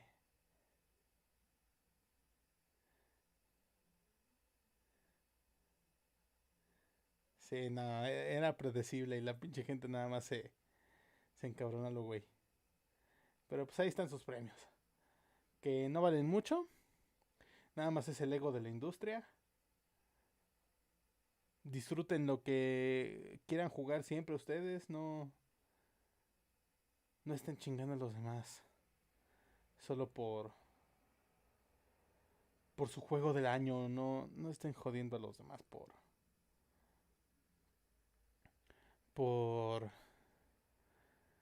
por lo que crean de The Last of Us. Dejen de chingar a los desarrolladores que de por sí llevan una chinga de vida que ni ustedes creen posible. Simplemente jueguen, disfruten. Y ya. Va. Eso fue todo.